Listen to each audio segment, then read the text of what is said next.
of the bulletin later from Ibadan. Thanks for joining us. Governor Abdullahi Sule of Nasarawa State has raised alarm over what he called the massive influx of the Boko Haram terrorists along the Benue-Nasarawa border, jeopardizing efforts at maintaining peace and security.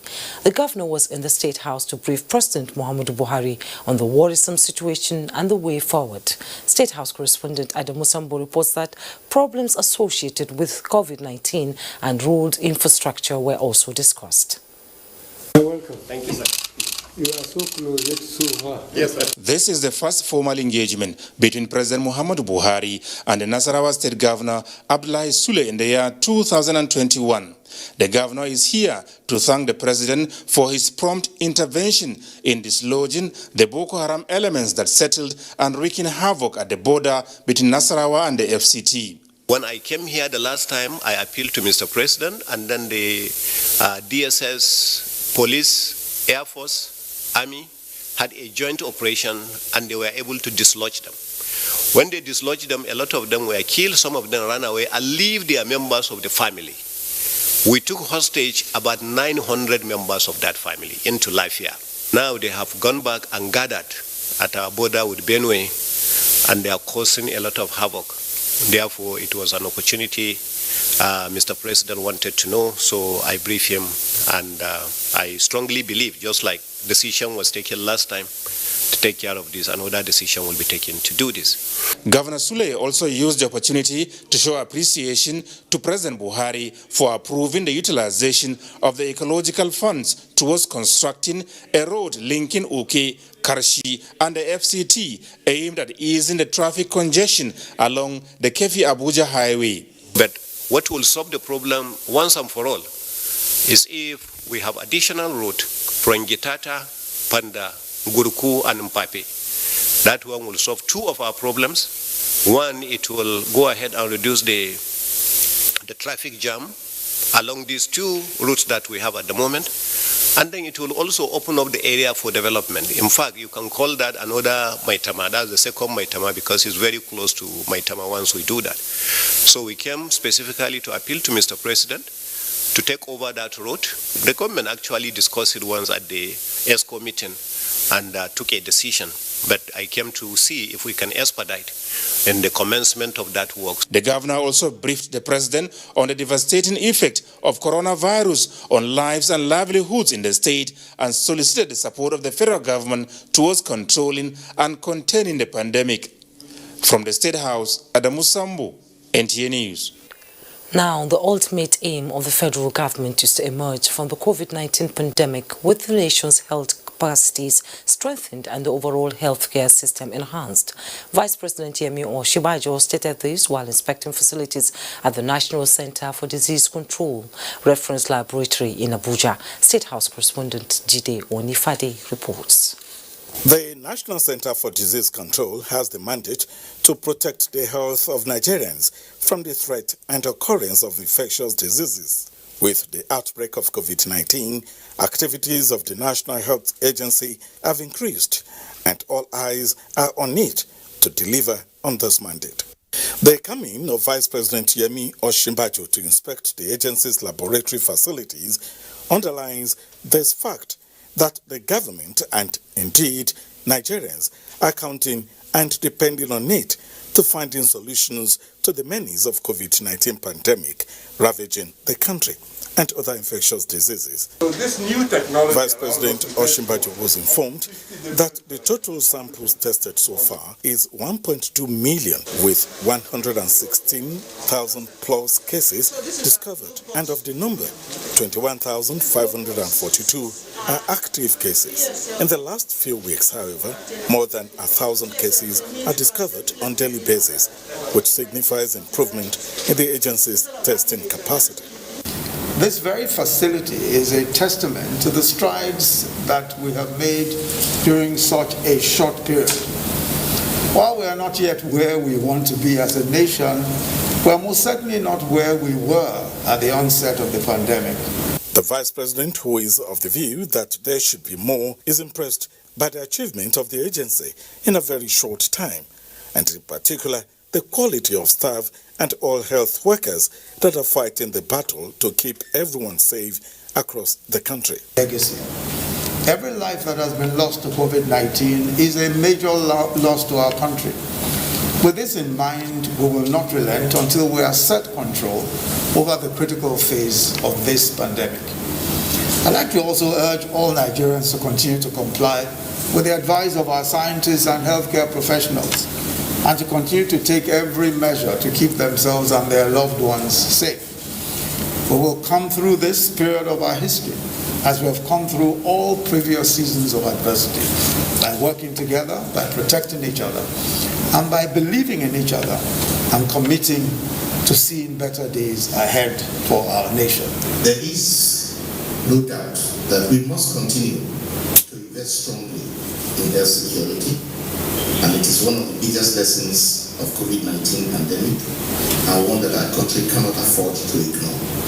COVID-19 has taken so much from us, but it has also given us an opportunity to break from the past and build back better, contributing to building the country of our dreams, starting right here in Ghana. The visit, as observed, would have positive impact on the workers with more commitment to duty. In Abuja, Jude Onifade, NJ News. Still on measures on COVID-19, the Rivers State Government directive to civil servants below grade level 14 to stay at home as a measure to contain the second wave of COVID-19 has begun to take effect. This is just as the government said the proactive measure and orders are steps taken to protect lives amidst calls for collective actions to reverse the trend. Latest directive, civil servants below grade level 14 are to stay at home even as teachers and schools remain active in operation. The latest measure has now reviewed the recall of all the civil servants within the context of the hike in the incidence of COVID-19. So this circular does not alter the calendar of the school. What it does is reinforces the principles of COVID-19 that has been set down by the state government. And mind you, there is a COVID-19 task force which monitors compliance of the protocols in schools. I'm a member of the task force. Expectedly, with lesser number of staff, a number of government activities stand to be affected. Obona is among some of those who came to the state secretariat for government transaction but couldn't be attended to because the officer who ought to attend to him is among those now at home. For Obona, this is a sacrifice everyone needs to make, supporting the government's efforts towards set objective. Not much of the staff are there, but at least I saw someone that who agreed to be sure. Keen observers also want the government and its agencies to further drive the strict adherence campaign to the COVID-19 protocols across other public institutions in the state. In Port Harcourt, Kingsley Amajiri, NTA News. And federal government has inaugurated a 17-member committee to develop protocols for the evaluation of herbal medicine in a bid to find a local solution to COVID-19 and other viral infections. Nneka Oko reports. At the wake of coronavirus pandemic, many traditional medicine practitioners made claims to have developed substances to cure COVID-19. The situation generated concerns in many quarters, prompting the federal government to direct its expert committee on protocols for the evaluation of herbal medicine to certify such claims. This expert committee is drawn from various stakeholders with relevant expertise in the field of research.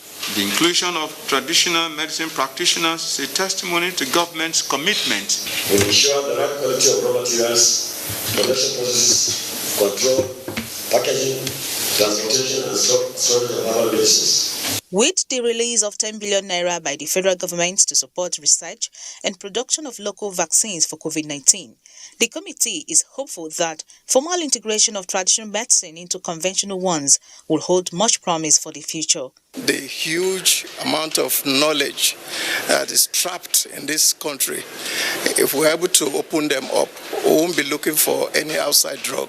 The committee also urged Nigerians to adhere strictly to the precautionary measures against COVID-19, as advised by the PTF. In Abuja, Nneka Oko, NTA News. Now let's bring you up to speed with other reports making the rounds. Politics without bitterness has been described as catalyst for the most needed national cohesion and progress, as well as in the entrenchment of good governance in Nigeria.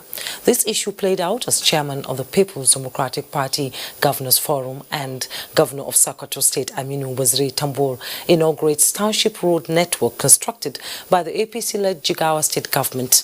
Mohammed Musa Askira completes the report.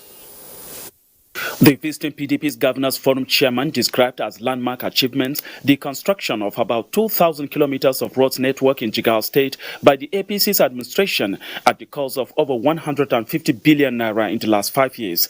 Aminu Waziri Tambol observed that there is need for Nigerian leaders to work together and support one another irrespective of their party differences to give the Nigerian citizens a secured, prosperous and peaceful country where all are free to realize their potentials. Good governance is at display here in Jigawa. We commend you. We commend all of your efforts aimed at improving the infrastructural development of Jigawa State. We were all faced with a problem on what to do with people, because at that time salaries were even difficult to be paid. But with the support of President Muhammad Buhari, he bailed all the states out that needs a bailout, and all salaries and salaries arrears were paid.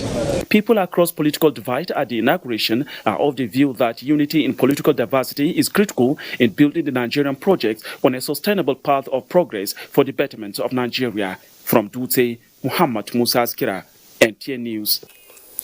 And preparations are in top gear for the completion of all abandoned state university hostels in the 9 NDDC states. Also to receive attention are abandoned rural projects in the Niger Delta development communities. Interim Administrator of the Niger Delta Development Commission, Barrister Effiong Oka, disclosed this at a meeting with environmentalist rights activist Ankyo Breaks and other women groups on fostering better relationship with women in the region. Osinachi Abraham reports. The interim administrator, Effiong Akwa, was at the home of Ankyo Breaks, a Niger Delta-based environmental rights activist, to seek support of the women of the region in repositioning and fast-tracking development of the Niger Delta. The NDDC boss underscored the need for critical stakeholders to drive the process of development in the Niger Delta, acknowledging the role women like Ankyo Briggs and others played in the emancipation of the region. He assured them of NDDC's commitment to collaborate with relevant stakeholders to ensure harmony in identifying the needs of the people and execution of projects. We have decided to intervene in this area by completing the various hostels that are scattered around the Niger Delta, so that upon resumption, our students will be able to live in a comfortable environment, observe the social distancing, train our women, we can train our youth, so that we can engage them in the agricultural sector. The environmental rights activist Ankyo Briggs was pleased with the plans to reposition the region, assuring him of her support in mobilizing the women to achieve the desired aim, which is to improve the living standard of the people. She also lauded the forensic audit of the commission. We don't want an audit that is done behind closed doors, an audit that is seen by whom. We want that audit, forensic audit done, and it must go back to 2020 so that we can trace the money trail. In Port Harcourt, Osinachi Abraham, NTA News. We'll take a break now. When we return, more reports on NTA Network News. JJ has always been my father's hero. So this year, I wanted to do something really special. If I could just talk to JJ, I'm sure he would remember Dad. Mom says never give up. Hello JJ, it's me Victor. My dad's birthday is coming up soon and I want to surprise him.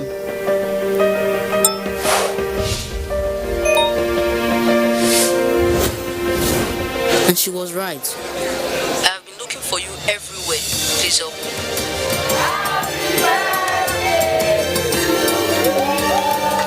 Hi Samuel, happy birthday, it's JJ. Happy birthday to my man. My dad is my hero, but now JJ is too. The best data plans in town. Find your first. Dial *777# Glow. Bill Emirate Council Borno State cordially invite the general public to the formal presentation of staff of office to Mai Mustafa Umar Mustafa II, Emir of Biu, by the special guest of honor, His Excellency Professor Babagana Umar Zulum, MNI, Executive Governor of Borno State, special guest Al-Haji Abubakar Ibn Umar Garbai El-Kanami, CFR, Shah of Borno, and Chairman Borno State Council of Chiefs. Date, Saturday 23rd January 2021. Venue, Biu Township Stadium. Time, 10 a.m. prompt. Come one, come all. Long live Biu Emirate. Long live Borno State, long live the Federal Republic of Nigeria. Announcer Muhammad Ibrahim, Dammasan Biu, Chairman, Media and Publicity Committee. For you to tanda for this world, you got know what's up. Sabi waiting day ground, then start to do your run. Get ginger to study every. Because when you fit see the different side of the world, anything they possible. BBC News for Pidgin. Make your life better. When times are tough, we know that as a mother, one thing you should never compromise on is your family's oral health, because they deserve the best. Oral-B, all-round protection. Its great value, it protects your mouth from harmful bacteria and also protects you against tooth holes and gum problems which can lead to tooth loss. It strengthens your family's teeth and gives them all-round protection. So remember, protect their future. Oral-B for healthier, stronger teeth in just 1 week.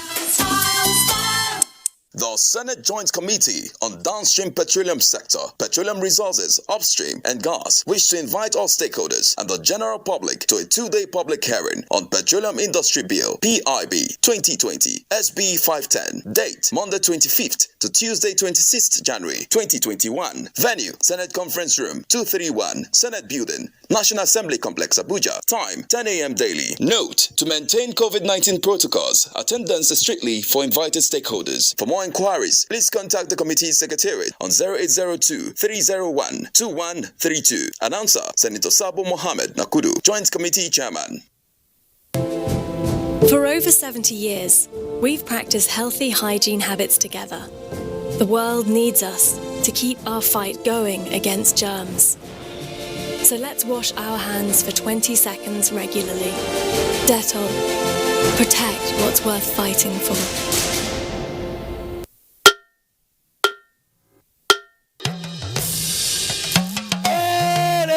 I bring you wonderful news.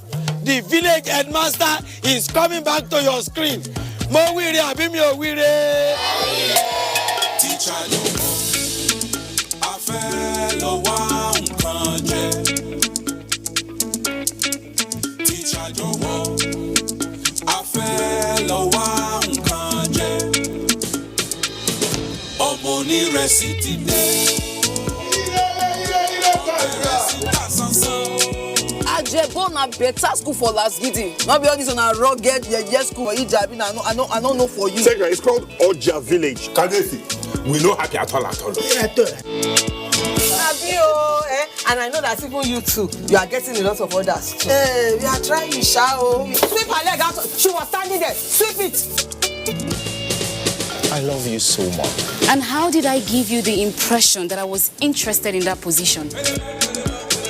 50-year anniversary. You mean anniversary? I mean, I talk with that now. Not for me. You want me to die? Not for me because of Pamio.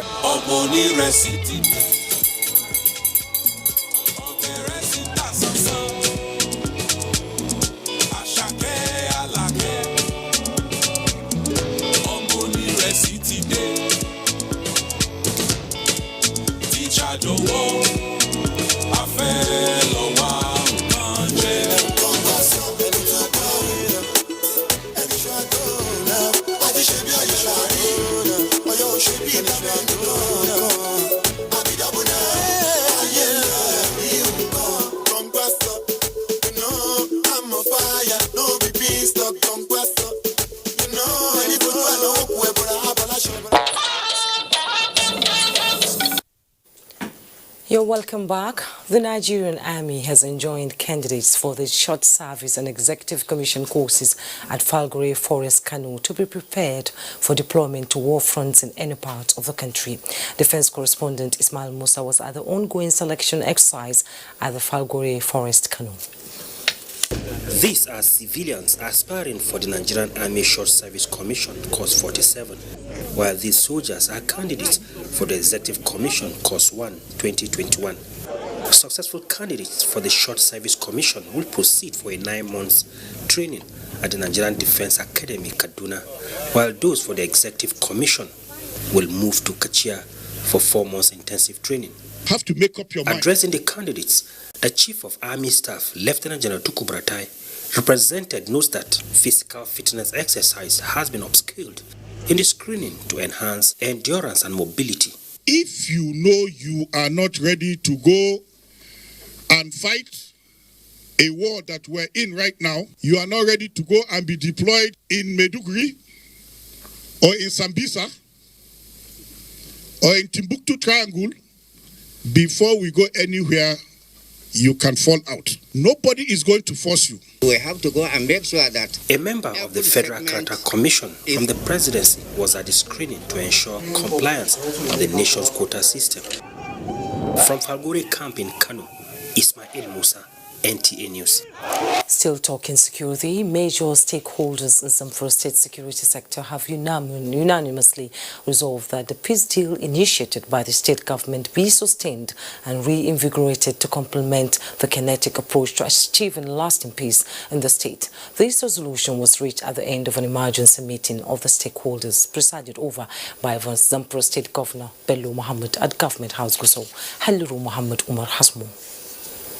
The recent resurgence of armed banditry in some local government areas of Zamfara state has continued to aggravate tension amongst the residents, especially the rural communities. Governor Bello Muhammad convened an emergency stakeholders meeting on security to examine the situation and to collectively chart ways of tackling the problem. The meeting, which lasted for several hours, particularly centered on reviewing the controversial peace deal initiated by Zamfara state government, as the governor engages heads of security agencies, traditional rulers, local government sole administrators, and religious leaders on whether to continue with the initiative or discard it. The stakeholders who took turn to talk on the matter and other related issues unanimously resolved that the peace deal be sustained and reinvigorated to go simultaneously with the kinetic approach, considering the significant impact it has made in the restoration of relative peace to the state. The meeting, however, identified activities of the outlawed vigilante, informers of the bandits, and the politicization of security issues as the major obstacles of the ongoing efforts to achieving lasting peace in Zamfara state. In Gusau, Halliru Muhammad Umar, NTA News. The Nigerian police force has flagged off the distribution of 200,000 units of motorcycles to boost the morale and enhance the quality of service delivery of its officers and men. Francis Fong reports. Elated police officers and rank and file receiving their checks for the purchase of motorcycles. The only criteria to benefit is membership and contribution to the NPF Multipurpose Cooperative.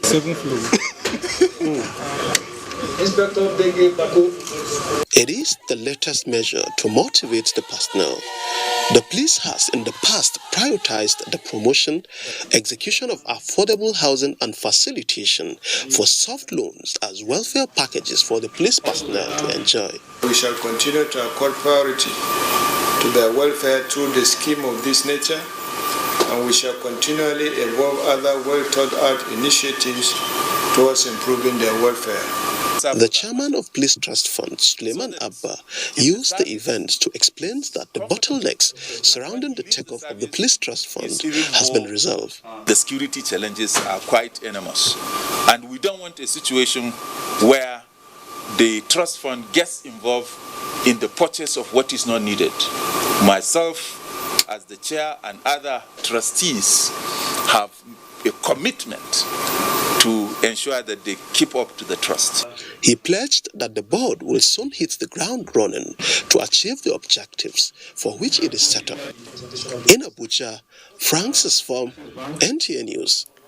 Now, the Federal Road Safety Corps says that Nigerians should expect a change of the national driver's license to full digital soon. The Corps Marshal announced this at the first strategic session with senior officers on zero crash tolerance for the year 2021 in Abuja. Oyeyemi Ajayi has details. Time now.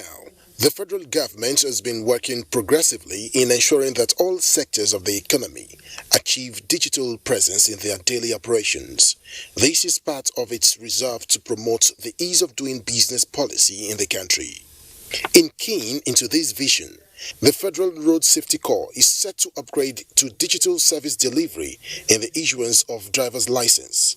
The implication is that motorists do not need to carry a physical driver's license anymore. The Corps Marshal, Boboye Oyeyemi, says this is the contemporary best practice globally. The digital driver's license, which will be optional in the first instance, will eliminate the carrying of the physical card, thus lessening its theft and cut down the time of production. The digital license will be accessible by the owners on any internet device when needed. The Corps also condemned the illegal use of the spy number plate, siren and revolving lights, as well as indiscriminate covering of vehicle number plates. It cautions that perpetrators will face the wrath of the law as FRSC begins clampdown on offenders. The Corps is set to clamp down on the wanted offenders. For this purpose, the names of this category of road users will be uploaded from the Corps DRMS portal within the next few days. It follows that beginning from Monday 25th, all commands shall commence the arrest of the targeted offenders, which will include home arrest where necessary, using the court processes. FRC also emphasized the need for Nigerians to get registered in the ongoing National Identification Number exercise, as no one can obtain the Nigeria driver's license without a national identification number. In Abuja, Oyeyemi Ajayi, NTA News. Away from security matters, the hope of IDPs in Lokoja and Ibaji local government areas of Kogi State has been restored as the National Commission for Refugee, Migrants and Internally Displaced Persons embarked on the construction of housing units aimed at resettling the internally displaced persons in Nigeria. This was disclosed during the flag-off of distribution of items to persons displaced by flood in Lokoja and Ibaji local government areas of Kogi State. Ayodele Begbemi reports. Good, I really appreciate it because it will take care of us at home. The hope of internally displaced persons in Lokoja and Ibaji local government areas of Kogi State has been restored as the National Commission for Refugees, Migrants and Internally Displaced Persons embarked on the construction of housing units aimed at resettling the internally displaced persons in Nigeria. This was during the flag-off distribution of items to persons displaced by flood in Lokoja and Ibaji local government areas of the state. Meanwhile, in Yobe State, the Commission distributed relief materials to 400 internally displaced persons affected by the onslaught of Boko Haram terrorists in the northeast. The Commission, with the support of the Central Bank of Nigeria, has commenced another program to substantially address the issue of durable solution for displaced persons, known as Project Reliance, which aims at empowering and providing IDPs with skills for more meaningful livelihood. In Abuja, Kufan Shaji, NTA News. Nigerian Navy takes further steps to improve maritime security.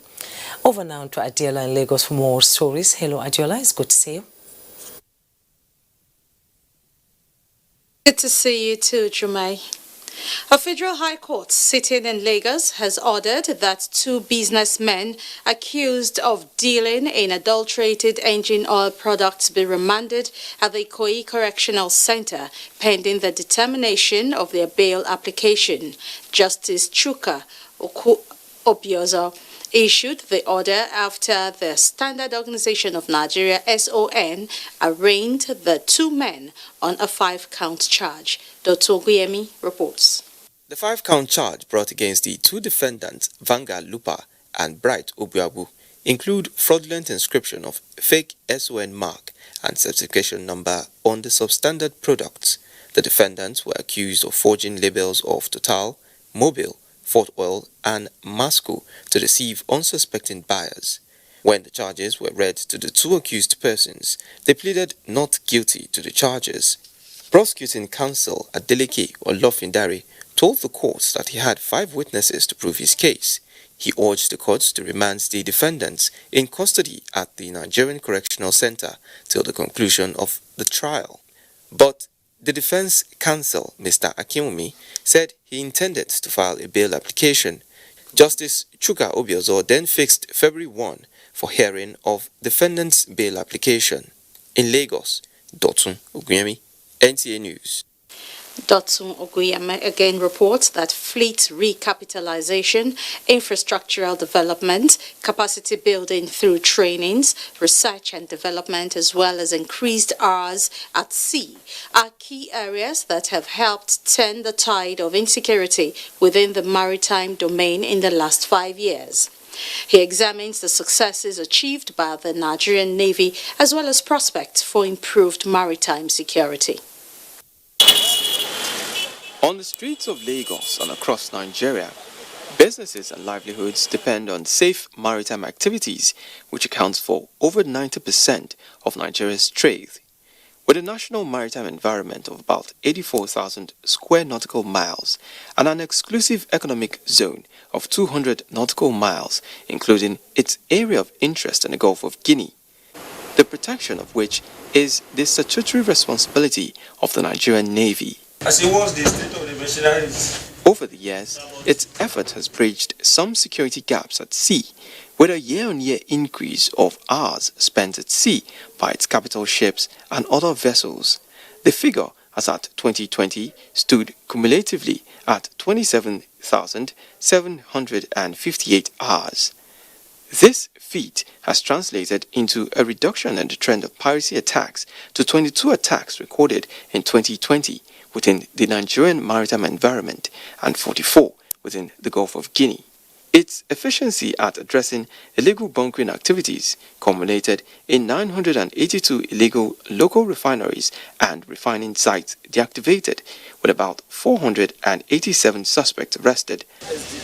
In the area of fleet recapitalization, the Navy has in the past 6 years acquired 378 platforms of varying categories from UAVs, patrol crafts, fast intervention boats and helicopters, with others being expected to join the fleet in 2021. Seapower is enabled by adequate research and development. Like we saw in the latest 40-meter SDB, a lot has been put into it, a lot of improvement from the Caradua experience. Research and development must be nothing less than 10% of the GDP of the service. We need to capitalize on that so that you can win your own staff, groom them for higher developments, so that tomorrow we might begin to develop our own guns and missiles. Also worthy of mention is the Falcon Eye surveillance system, which aided monitoring of vessels and activities at sea. The Falcon Eye has been a partner to the achievement of the Nigerian Navy total spectrum maritime strategy, and has been part of the doctrine of staying behind, watching from perspectives of the Falcon Eye alignment and responding as efficiently as possible. With these initiatives, the Nigerian Navy is poised to appropriately address prevailing challenges and is repositioned for enhanced operational efficiency in 2021. In Lagos, Dotun Oguyemi, NTA News. Trading of stocks ends in the red, as we have details of this and more on our business news with Abolade Salami as our guide. Thank you so much, Adela. Good evening and welcome to the business news segment. The Finance Act of 2020 will serve as an instrument for the federal government to address the issue of tax evasion or non-compliance with tax provisions as contained in the Act by defaulters. While the government remained determined to ensure the implementation of 2021 budget in terms of capital and recurrent expenditure, experts have thrown their weight behind government's move to generate more revenue in order to actualize the plan. Whenever you do not pay the right amount of tax, or you do not pay it on time, or you file your returns and you deliberately misrepresent your financial affairs, essentially providing false information, we now have significant penalties in the law to be able to address those. So the combination of these amendments should help to some extent to reduce the incidence of tax evasion and avoidance, and therefore expand the tax base and raise government revenue. The Finance Act will also create provision to fund COVID-19 interventions and support MSMEs in the 2021 budget. And on to the Nigerian Stock Exchange. The Nigerian Stock Exchange extended its losing streak as the market dips by 0.24% amid sell pressure. Details in this report. Profit taking and sell pressure from big cap securities prevented the bull from raising its head after end of trading. The markets depreciated by 0.24% to close the all-share index at 41,001.99 basis point, which exchanged hands in 5,767 deals, with a volume of shares traded at 591 million, valued at 5.7 billion naira, with a market capitalization of 21.4 trillion naira. Flour Mill led the gainers table, appreciating by 1.27%, followed by NCR and Cotex gaining 9.86% and 9.71%, while WAPCO with 6.98% led on the losers table, followed by MRS and Livestock depreciating by 9.68% and 10%. On the activity chart, all sectors apart from consumer goods finished in the red, as NSE banking, industrial, oil and gas, and insurance depreciated in figures by 0.19%, 0.50%, 0.29%, 7.72%, while consumer goods closed in the green, gaining 0.08%. Stock market report concludes business news segment. Juma in Abuja will be back with the rest of the news after this short timeout. Please stay with us. Customer, link your Airtel number to your national identification number today. Here are easy ways you can do it. Dial *121*1# on your Airtel line and follow the prompts on the screen. Type in your 11-digit government-approved NIN number. You will receive a confirmation message to confirm your entry. You can also visit www.airtel.com.ng/NIN to link your phone number to your NIN. If you do not know your NIN, simply dial *346# to get it. No stress, no wahala. Airtel, the smartphone network.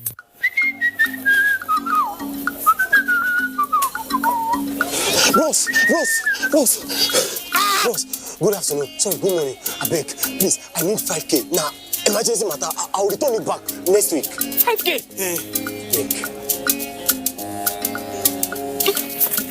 Next week, oh? I beg. Next week, I'll give it back. I don't want your story.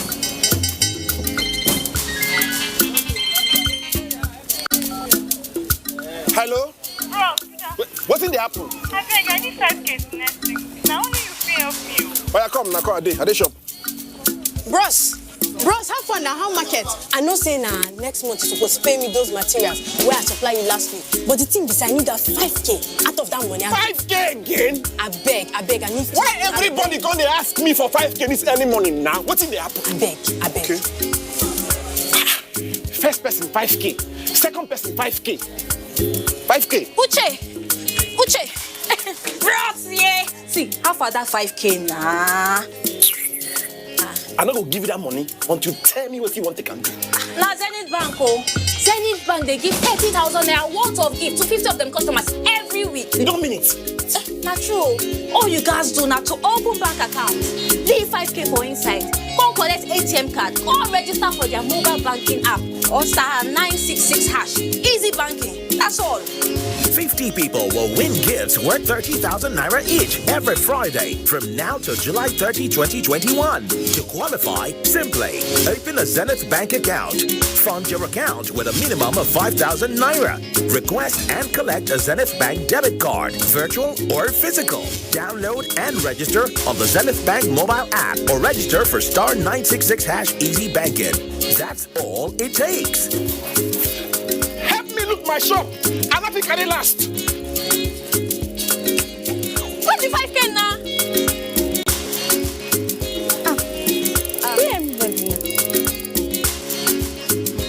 Bank, in your best interest. Just how powerful is the healing power of Vaseline in protecting your skin this Harmattan season? Imagine this leaf is like your skin. We applied Vaseline jelly to one leaf, the other we left alone. The difference is visible. If it can keep a leaf vibrant, imagine what it could do for your skin during Harmattan. Nothing locks in moisture better to keep your skin restored, soft and smooth. Your trusted companion during this Harmattan season. The new Lifebuoy hand sanitizers with 70% alcohol will kill 99.9% of germs. Now available in convenient packs. Let us all take responsibility to fight this pandemic together.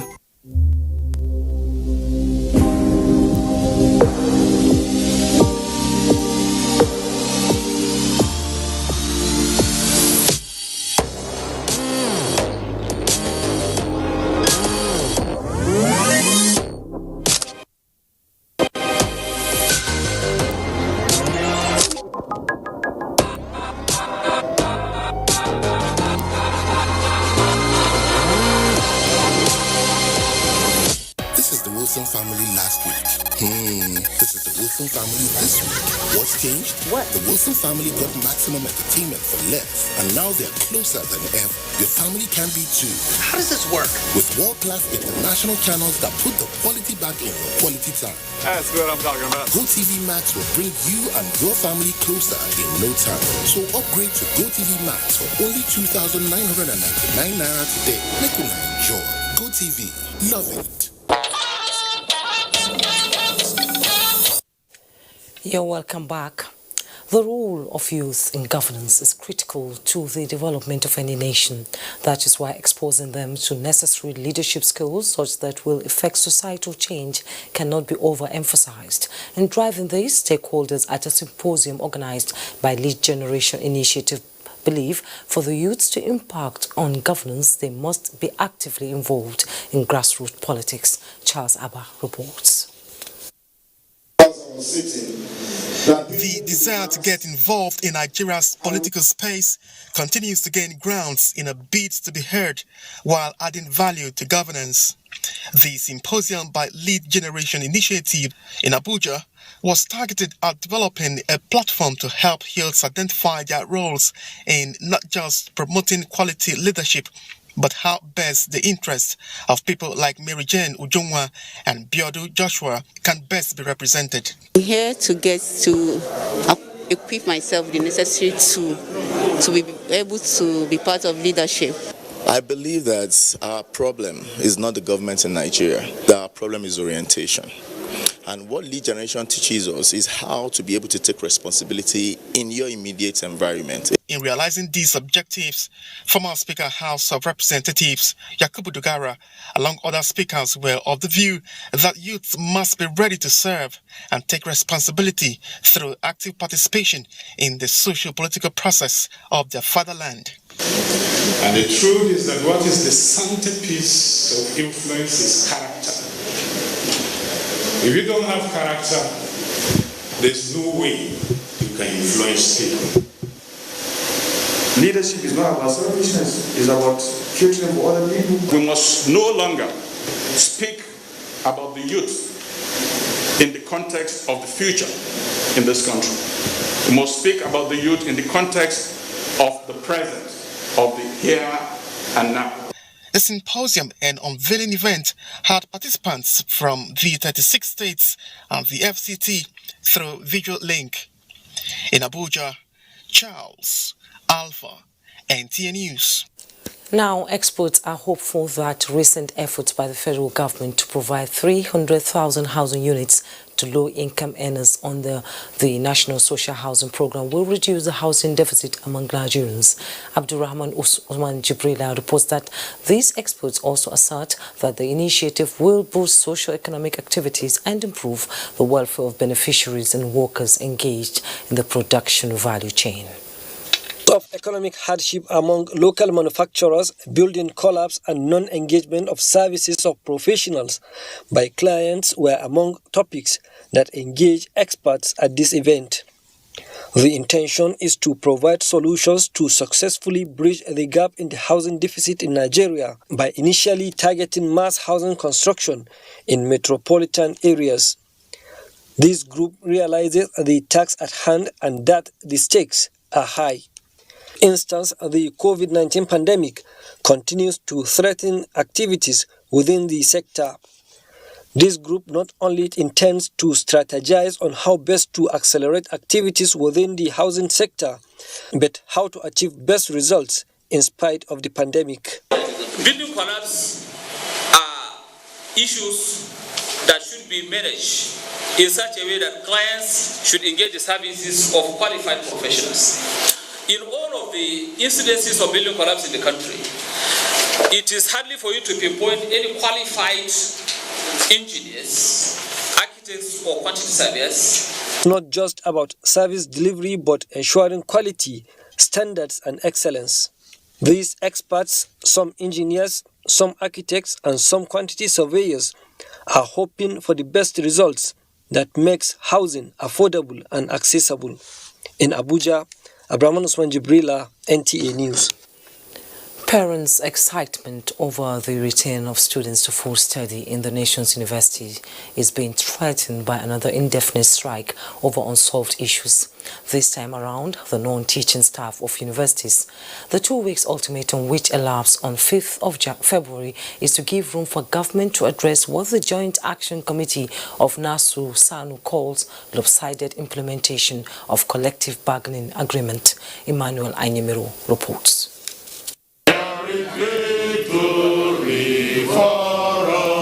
It is no longer news that the disbursement of the 40 billion naira recently approved as earned allowance by the federal government was at the ratio of 75% for ASU and 25% for 3 other unions.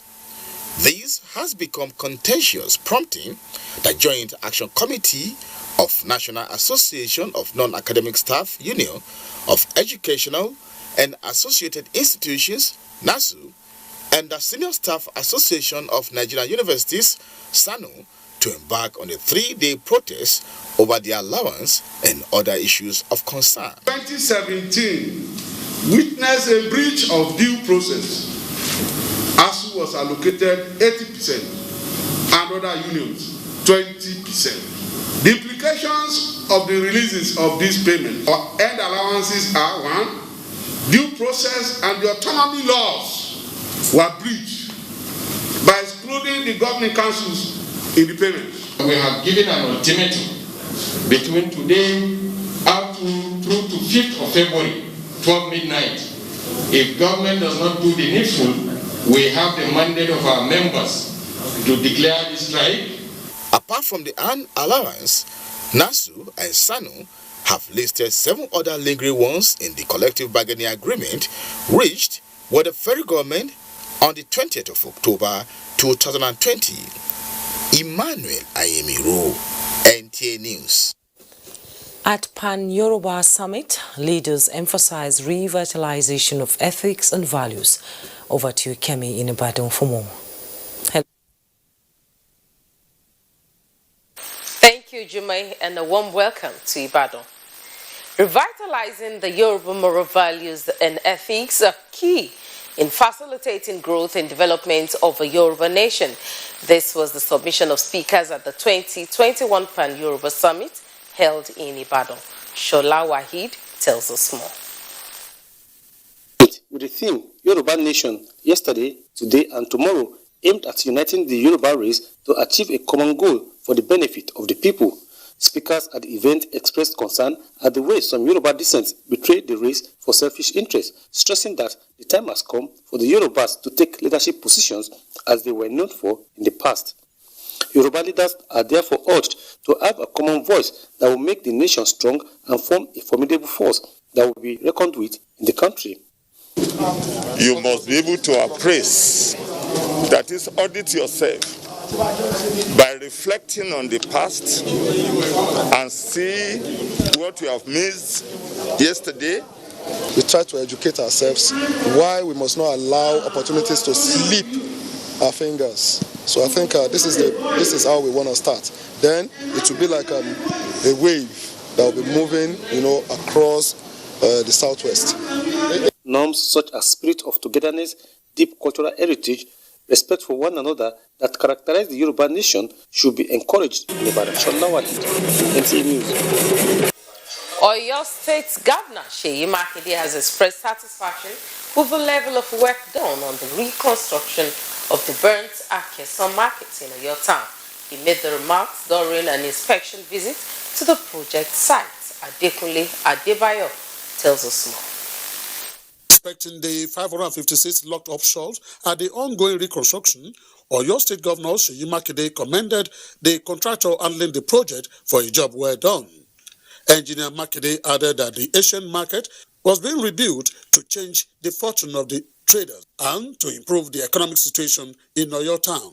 He therefore encouraged the contracting firm to commence the construction of phase 2 of the project. For everything, both phase 1 and phase 2, within another 3.5 months. So we've given the go-ahead. I'm confident that by our second year in office, this place will be fully functional, commissioned. The traders, while expressing their delight, commended Engineer Seyi Makinde for walking the talk. We have seen the work that is moving. And I feel that very soon that we'll be able to enter the market. It will be recalled that the market was razed by fire in first week of January 2020. In Oyo, Adekunle Adebayo, NTA News. That does it in Ibadan. It's back to Jermaine Abuja for more on the network news. Good evening. Thank you, Kemi. Back in Abuja, one service, one medal games end on Saturday. Details on our sports updates. Medals have continued to pour in as the one service, one medal Awesome Games winds down Saturday in Abuja, with NSCDC's Taiwo Sadiq and Veronica Sunday winning the men and women singles in squash. Last tournament we play, I won gold medal too, so I'll always be a champion. Federal Road Safety Corps duo Uche Okparaji and Christine Nwankwo have qualified for the tennis finals. In football, hostilities continue this weekend in the Nigeria Professional Football League with Week 6 fixtures. Katsina United welcome Plateau United at the Katsina Township Stadium. The match will be live on the NTA network on Saturday. On Monday, Adamawa United will lock horns with Eyimba International FC. The match will also be live on NTA Sports 24 channel at 2 p.m. While Wiki Tourists will go toe-to-toe with Jigawa Golden Stars. That match will also be live on NTA at 4 p.m.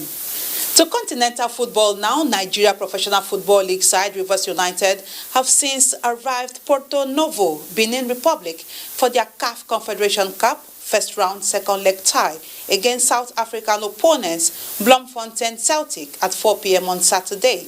The match is taking place in Benin Republic due to Bloemfontein Celtic's inability to meet Nigeria's strict COVID-19 stance on travelers coming in from South Africa.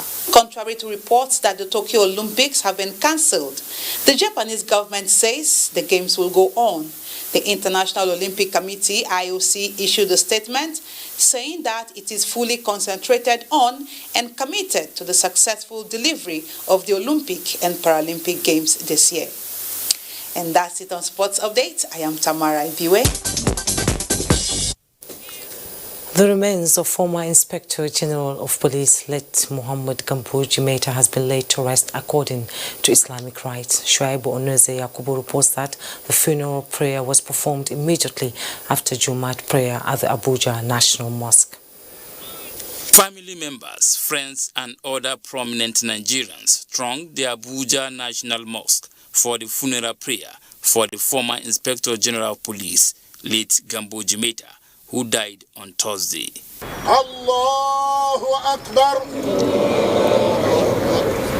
Immediately after the funeral rite, the remains of the deceased was moved to Gudu Cemetery, where he was finally laid to rest amid sorrow from friends and loved ones. We lost a father, we lost a leader, we lost an icon, and we lost a great man who has done very well to keep the unity and peace of this country. This is an irreplaceable loss. We know him to be a bridge builder, a foremost nationalist, an elder statesman whose word is always how to unify the country. And he has mentored me so closely, to such extent that I personally feel the pain of his demise. We've lost a great man, a man of honor who cares about Nigeria, the development of the country. Late Gambo Jimeta died at the age of 84. He was a former national security advisor to President Ibrahim Babangida, among other positions he held in the country. Shuaibu Onozea Kubu, NTA News. That's NTA Network News tonight. Thanks so much for joining us. I am Jomo Yusuf.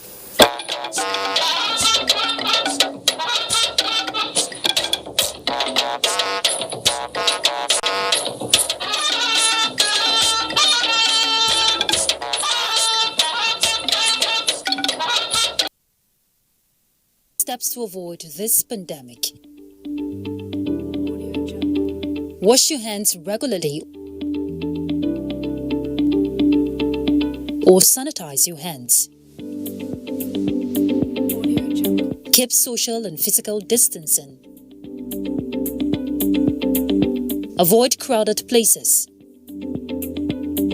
Stay at home unless absolutely necessary. Don't touch your eyes, nose, or mouth if your hands are not clean. Avoid the spread of coronavirus. Coronavirus is real.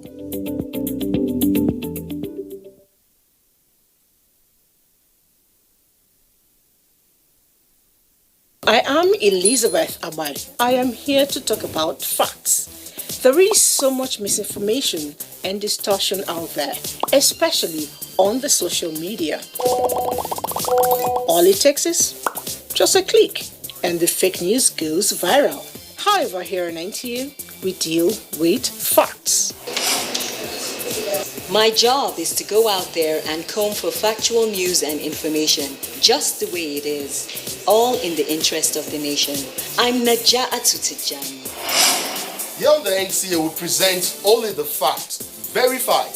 Beware of fake news, don't be a victim.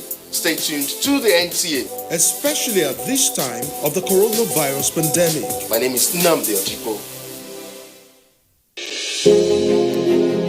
There is a lot of fake news and report circulating, especially on social media, on the coronavirus.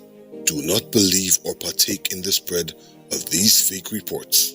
If it is not on the official website or news from the Nigerian Center for Disease Control, NCDC, disregard such report.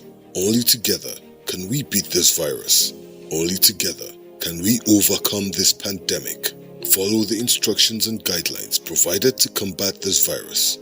Most importantly, stay at home. Self-isolate, regardless of your status. The virus doesn't move unless we move. Let us work together to better Nigeria. Together, we can do this. This message is brought to you by the Nigerian Television Authority, NTA, Africa's largest television network.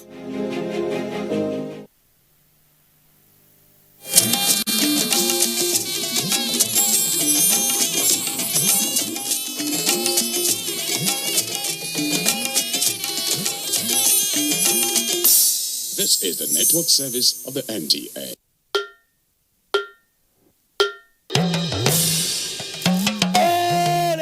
I bring you wonderful news. The village headmaster is coming back to your screen. Mo wire abi mi o wire. Teacher no more. A fellow one kanje. Teacher no more. A fellow one kanje.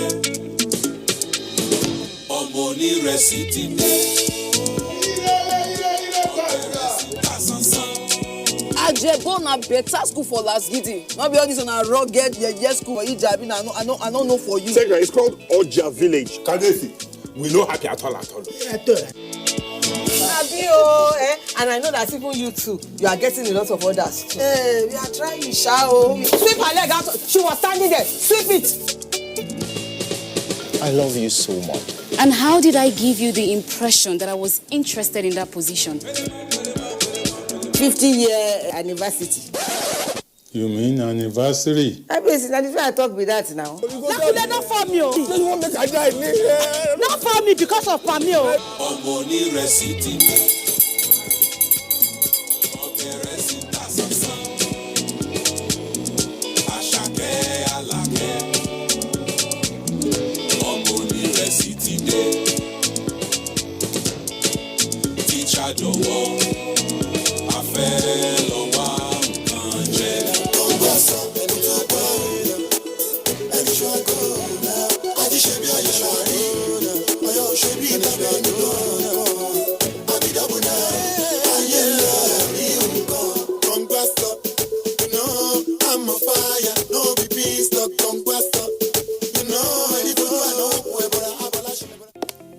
Although social media as a channel of communication is inherently harmless, it becomes harmful and damaging when used without discretion and thoughtfulness. Bad social media users spread rumors and fake news without verification. But good social media users stop, reflect, and verify information before sharing it. Be a good social media user. Stop the spread of fake news. Verify the authenticity of your source and use social media responsibly for a better Nigeria. This message is brought to you by the Nigerian Television Authority, NTA, in collaboration with the National Orientation Agency. Do you know that 35% of every girl child and women are raped on a daily basis? Some are killed in the process, some take their lives in shame, others remain emotionally dead for life. It is sad. This culture is not ours, definitely not African. How did we allow bad culture to infiltrate and take over? Even if you lack fear for the law, what of fear of God? And you, why do you cover up rape acts when it happens? Remember, a problem shared is a problem half solved. Never cover any rape act because a rapist is a murderer. It could be you or your loved ones next. Women must be treated like the prize gem they are. Say no to rape.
Hello there, this is People and Events, and I am Glory Agbo. Welcome. On this episode of the program, one of our own bags an award for an essay competition on environment matters, just as we bring to you the exciting wedding ceremonies of Ajara Shitu and Ahmed Yusuf, Abdul Hadi and Bolanle, and that of Rodiat and Abdul Karim. We bid farewell to Mrs. Stella Igenuma in Edo State as she's laid to rest. Details of the stories coming shortly. I'll be right back.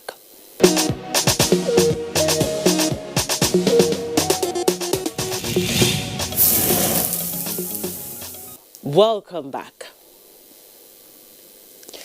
Aliyu Rabi Aliyu has emerged top winner of the National Essay Competition on Environment Matters, organized by the Managing Director of the Federal Mortgage Bank of Nigeria, Ahmed Musa Dangiwa.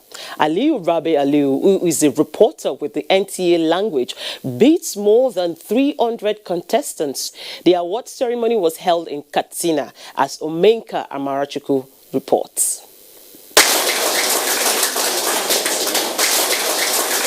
NTA's Aliyu Rabi Aliyu joins the two other winners to receive awards for the literary prowess on environment matters. It was not an easy contest though, as they had to pass through 3 stages of scrutiny by experts where 327 entries were prone to 30 that met the criteria. Then 13 made the final round and qualified to be edited and published into a one-book volume titled Muhale Sutura. And there 3 winners emerged. Bashiru Adamu from Katsina picked the top prize. Bukisu Muhammad from Kano won the run-up position, and Aliyu Rabi Aliyu picked the 3rd place. Aliyu Rabi Aliyu was also received by the Executive Director, Special Duties, Lawal Omar Lalu. On behalf of the General Manager and the entire staff of Language Department, and also the organizers of this competition, it is my humble privilege to present to you this award, which you will present to the winner.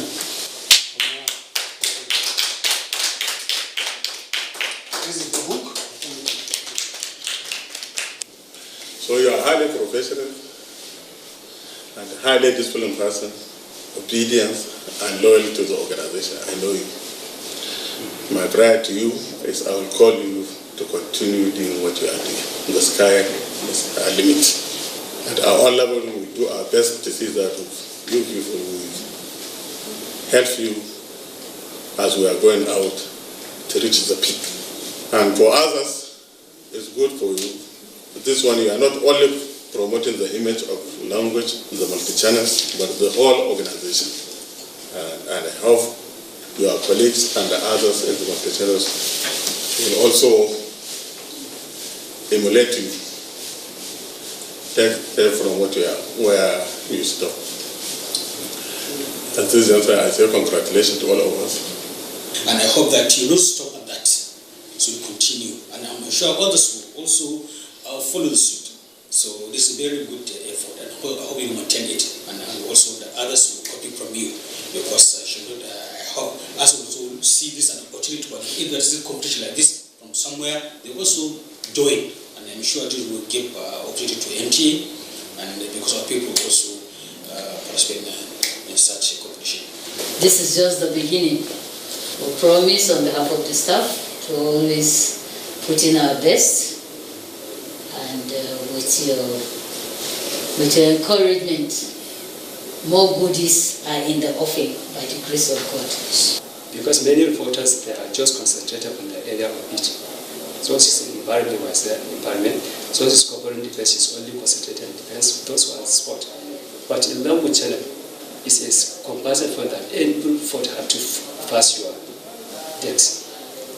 It's the advantage that you are not only to understand that, but you have to understand the content and the context. Then you transcribe it in every day. This is what we have. This gives us many pictures of what's happening from each angle, not only defense, not only environment. The essay competition is aimed at exploring environmental challenges at the grassroots level, such as pollution, flooding, and poor town planning.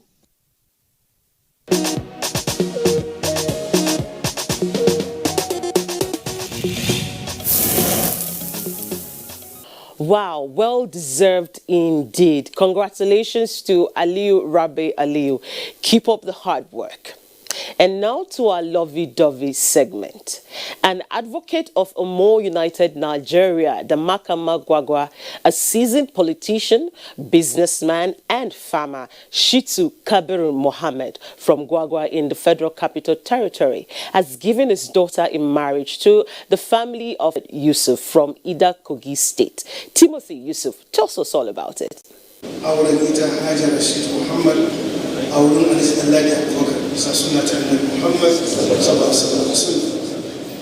It was indeed a wedding that cut across different culture and tradition between Hajara Mohammed, daughter of Shitu Mohammed, and Ahmed MD Yusuf from Kogi State.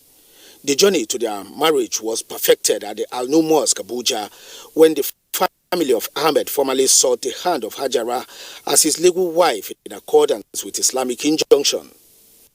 The Secretary General of Jamaatul Nasri Islam, Dr. Khalid Abubakar Aliyu, presided over the wedding fatia. We pray Allah subhanahu wa ta'ala, as He has joined them under the sunnah of Rasulullah sallallahu alaihi wasallam, that Allah bless the marriage, grant them all the blessings which He grants those who have undertaken this sunnah of Rasulullah. May He grant them righteous progeny. May they live in peace, happiness, love and care between them. We wish them well. May Allah be with them. From the Abuja resident of the bride's father, Shitu Muhammad, it was celebration galore.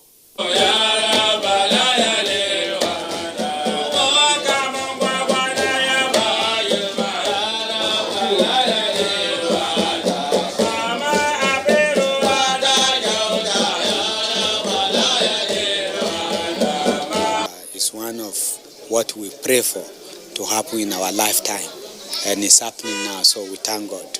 My wishes is that they will, God let them have a peaceful home, let them have a peaceful marriage, let the marriage be a blessing to both, all of them, both family and the country entirely, and that may God keep them not only as husband and wife, but as friend, as mother and father. Alhamdulillah, I'm very happy today. Yes, I'm very happy, I'm very happy, I'm very happy, alhamdulillah. Hajo is a good girl, and I want her to continue as she is. I wish them good luck and be patient, because so many people have been looking this out of things, they couldn't have it, but they are lucky to see each other and love themselves. And I wish them happy marriage. The celebration was later taken to the Naowa Event Center, Mambila Barracks, Abuja, where the family of both bride and groom converged to honor the new couple.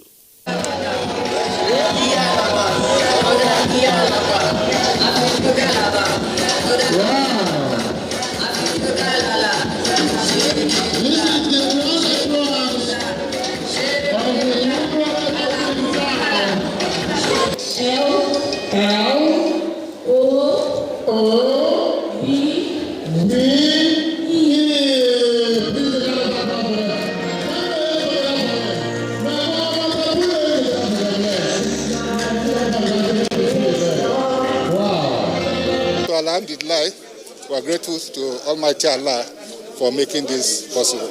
All I can say is pray for them, wish them a very happy married life and all the blessings that goes with marriage, children, grandchildren, long life, good health and prosperity. I wish her a long life with her husband, and I wish her many children so I could have my nieces and nephews with me.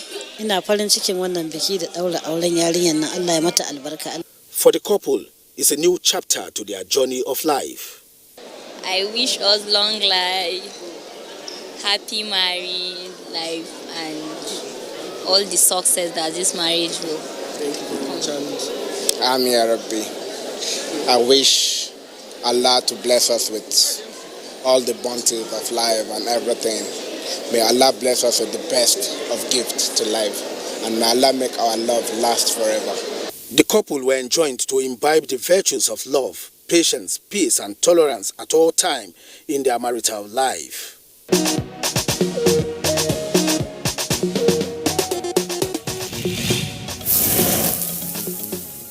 We say a big congratulations to the lovebirds. May God bless your home. Now, similarly, the year 2020 may have come and gone with so many challenges. But for Abdulhadi Sonibare Abdullahi, a staff of the NTA, it was the year his love for Khadijat Bolanle Kamaruddin climaxed. Their wedding ceremony was held in Kogi State, as Jonathan Omajali tells us all about it. 2020 may mean different things to different people. But for former Miss Khadijat Bolanle Kamaruddin and Abdulhadi Sonibare Abdullahi, it is the year they achieved their dreams of coming together as husband and wife. What started as a spark of friendship 10 years ago was taken to another level as friends, relations, and well-wishers of the two lovebirds converged on Ero compound at Ife-Olukotun in Yaba East local government area of Kogi State for their introduction and engagement. Having met the traditional requirements, Abdullahi received the blessings of his in-laws. To the glory of Almighty Allah, all that is being required for us to give our daughter in marriage, they came down with it, and to the glory of God, everything is okay, and we receive and we give out our daughters in marriage to them without any hindrance.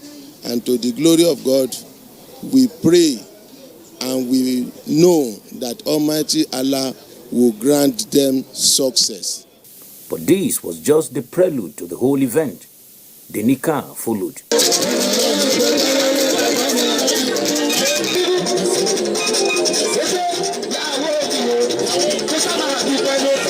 It's a new terrain for the couple, and they needed the counsels and prayers of their spiritual leaders and those with experience in the journey they were embarking on. So we pray to Allah subhanahu wa ta'ala that this union that the scholar has brought together today, inshallah, it will not result to divorce in court. Amma says, the best among you is the one that is good to the wife. So that is why I advise to the husband that he should take good care of his wife. Whatever happens between them, they should not allow the third party to intervene. Let them settle it within themselves. And let them start with God and end with God. And definitely, they will be successful. The couple, in further demonstration of their love, exchanged rings.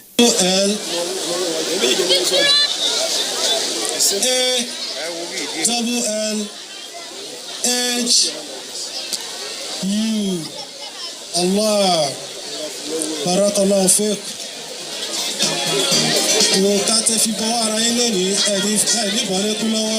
Cut the cake. Then came the moment considered by many as the first meal by the newlyweds.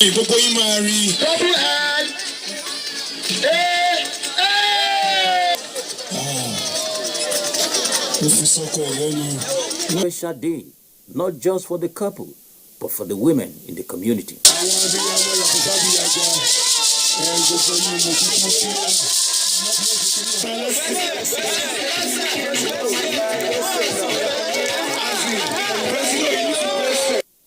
We are happy.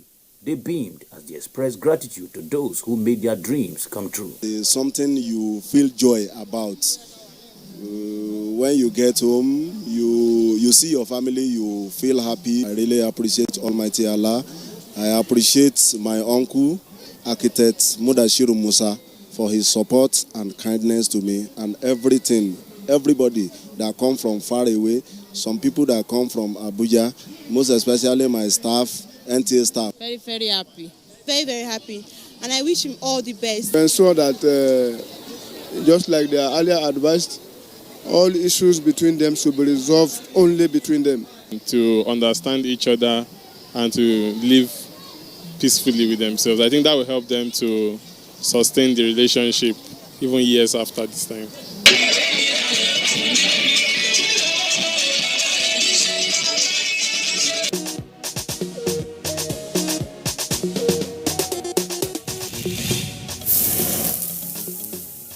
Congratulations are in order for Abdulhadi and Khadijat. We wish you marital bliss. Also, Jonathan Omajali tells us about the beautiful love story of Rodiat Fadekemi and her heartthrob Abdulkarim Omolade, who met on the social media platform Facebook. Take a look.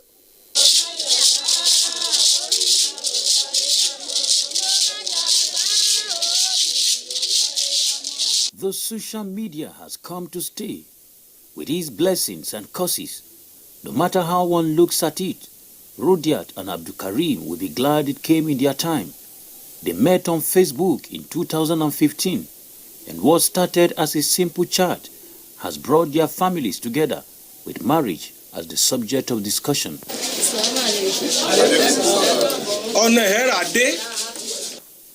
After stating clearly the reason for this august visit to the family of his would-be wife, the bride is brought in, accompanied by other senior women.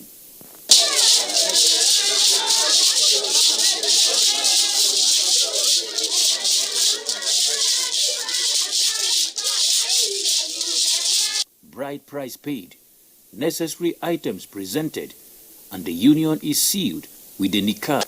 Prayers and admonition from the Quran are the recipe for unions such as this, not forgetting the wise words of parents. Patience is the best option for marriage. Whatever you are doing, make sure you have patience. Two of you are coming together as one family from different backgrounds. Definitely there must be some misunderstanding. Whatever happened between them, I don't want the third party to intervene. And I want them to start with God and end with God. Because anything you start with God, you are going to end well. I wish them a happy married life, and with them success, and with them the best a good marriage can offer. I prayed for them to have a tolerable lifespan, a successful lifetime, a life with a resolvable itch.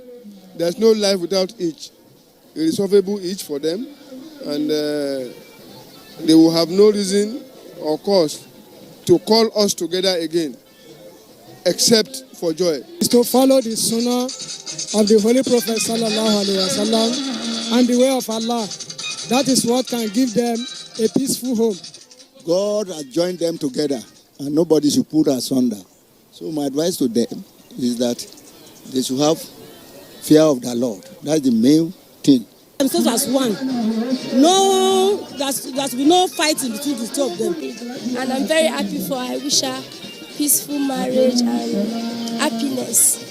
For the lovebirds, it's time to live out their dreams. I serve on Facebook. 2015. Happy. Because it's just like today is the best day of my life. Angel. Because the joy in me, I don't know how to express it today. Friendly person and gentle girl, discipline, and also listening to the instruction of people. So, and it's not an arrogant person.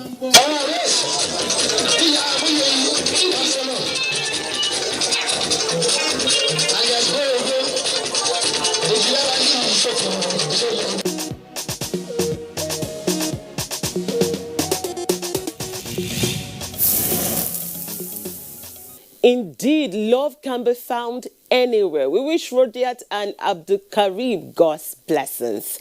Now, Mrs. Stella Igenuma has been laid to rest in her private residence in Uneme Osu, Akoko Edo local government area of Edo State. David Irie reports that the funeral service held in her honor at the St. John Anglican Church, Edo State.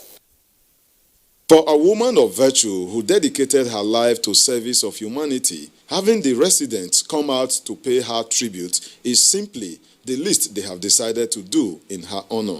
The parish priest, Reverend Yomi Johnson, who sees death as gainful to those who live in Christ, want faithful to secure and protect their salvation in order to rest in the Lord's bosom. Advantages of death.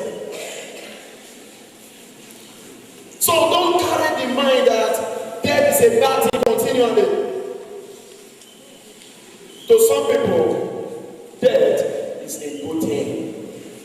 The body was later interred at her family compound, where guests were also entertained.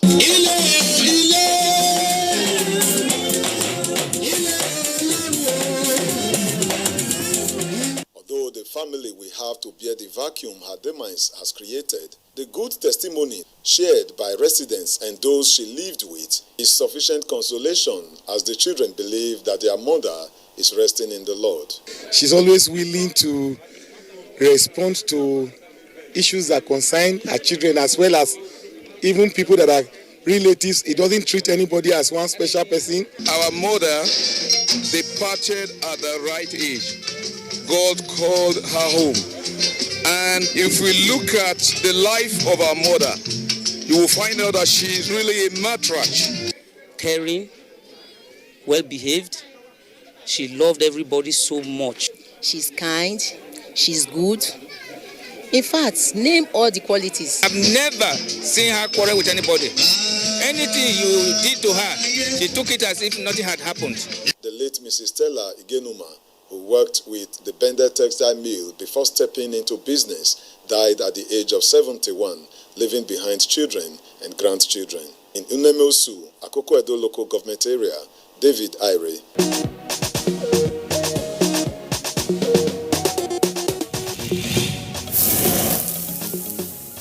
May our soul find eternal rest. And we have come to the end of People and Events for this week. Thank you for your company. I am Glory Agbo. Don't forget, stay safe. Bye for now.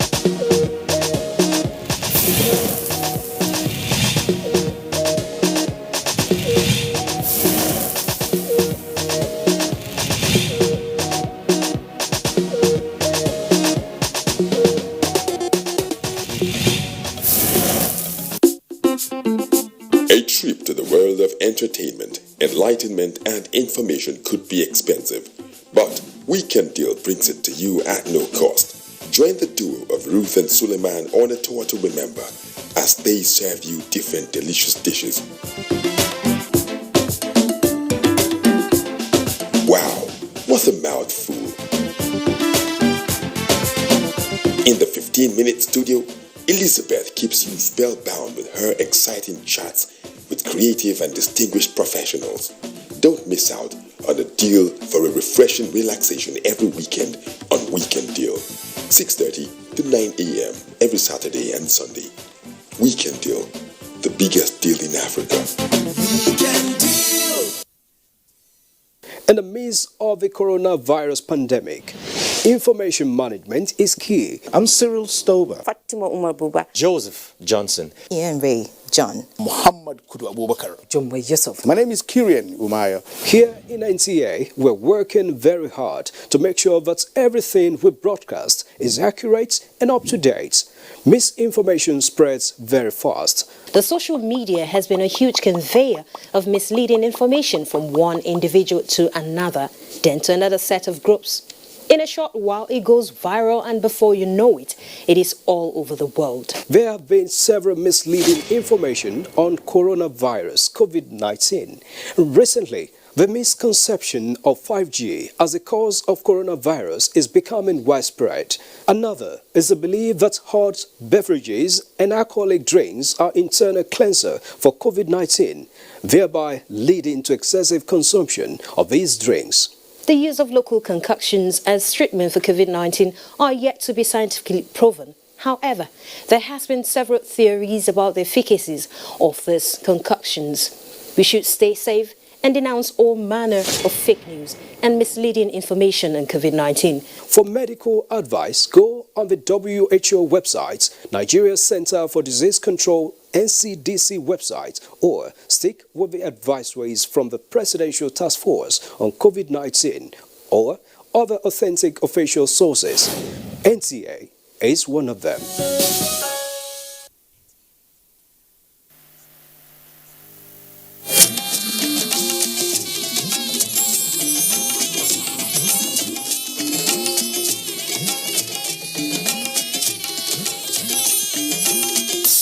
This is the network service of the NTA.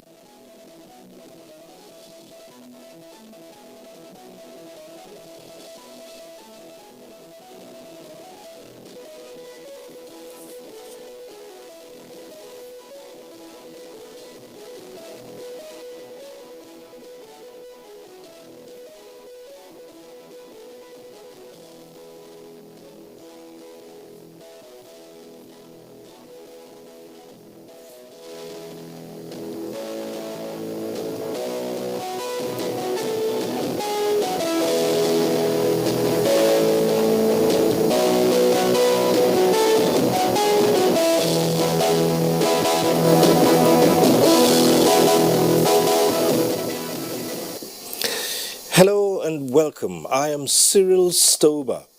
The coronavirus pandemic continues to ravage the world. Here in Nigeria, it's been said that we're experiencing a second wave. Now, there are so many issues that have been thrown up about this pandemic, and today we'll be looking at a number of them as they affect the people. My guest today is the National Coordinator of the Presidential Task Force on COVID-19, Dr. Sani Aliyu. Dr. Aliyu, thanks for joining us on One-on-One. Thank you for having me, Cyril. Right, the PTF, that's the Presidential Task Force, has stated, and it should be clear to almost all those who are discerning, that Nigeria is experiencing a second wave of COVID-19. Now, put that in proper perspective for us. So to put it in proper perspective, before, towards the end of November, on average, we were getting about 2,000 cases of COVID a week. Last week, we had over 9,000 cases, more than fourfold. In terms of what we call the test positivity rate, which is the number of positives we get for every 100 samples we take. Back in November, it was about 4%. It's now over 21%. So it's a significant increase in the cases we're seeing, no doubt. And this is already reflecting in our treatment centers. They're fast filling up. We are having patients queuing up to get into beds for oxygen.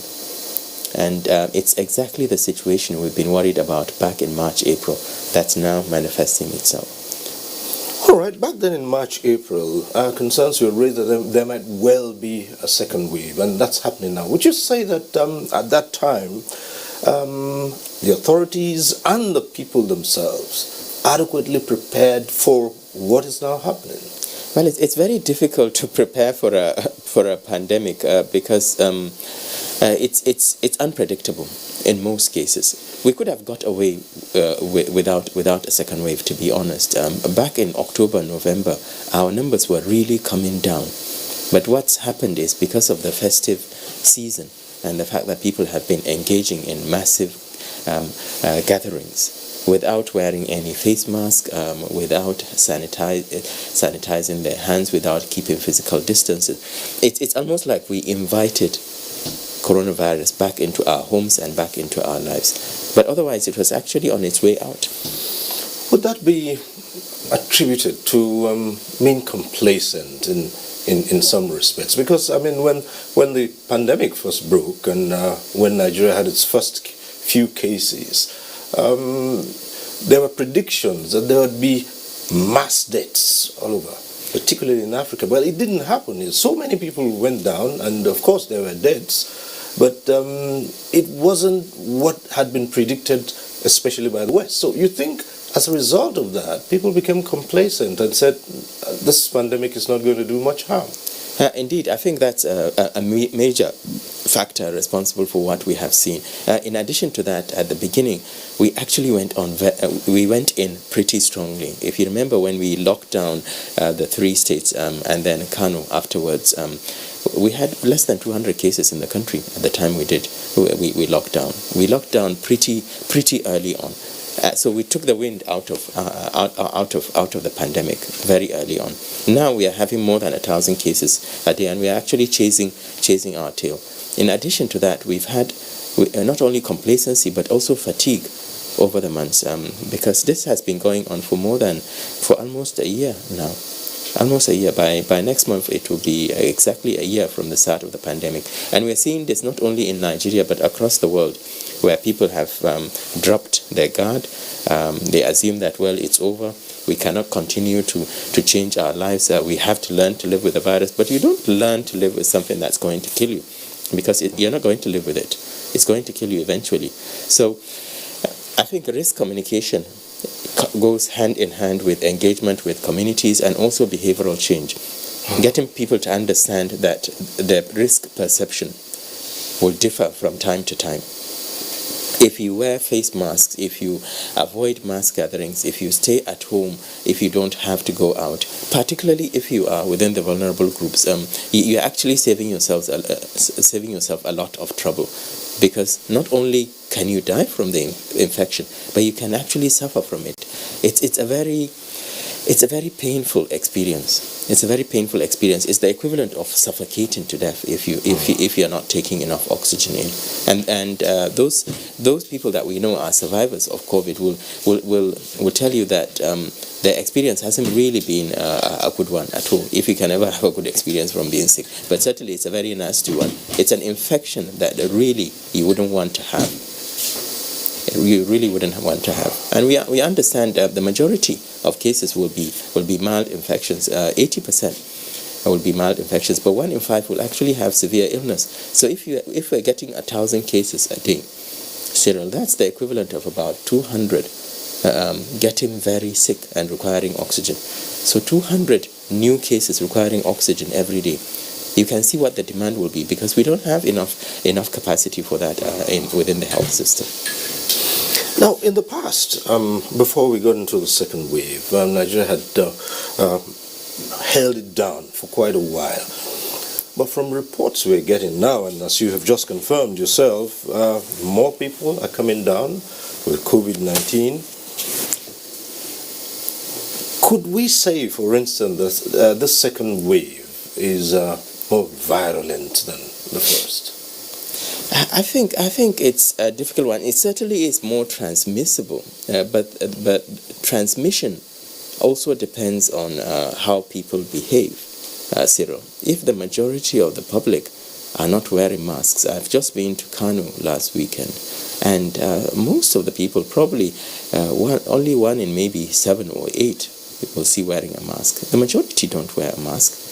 The majority do not even keep any physical distancing. They will come really close to you, etc. So it's almost like we're saying, look, we're tired of this virus, do your worst. And it will do its worst if things continue as they are. And as I keep on saying, what we're worried about is not just those people dying from COVID, which of course every death is a concern to us all. But it's actually the health system collapsing as a result of this, where you have people with treatable conditions like malaria, diabetes, etc., not being able to access healthcare simply because the system has been overwhelmed by patients with COVID. Because there's a limit to the number of nurses we have, there's a limit to the number of doctors we have, there's also a limit to the amount of critical care beds we have.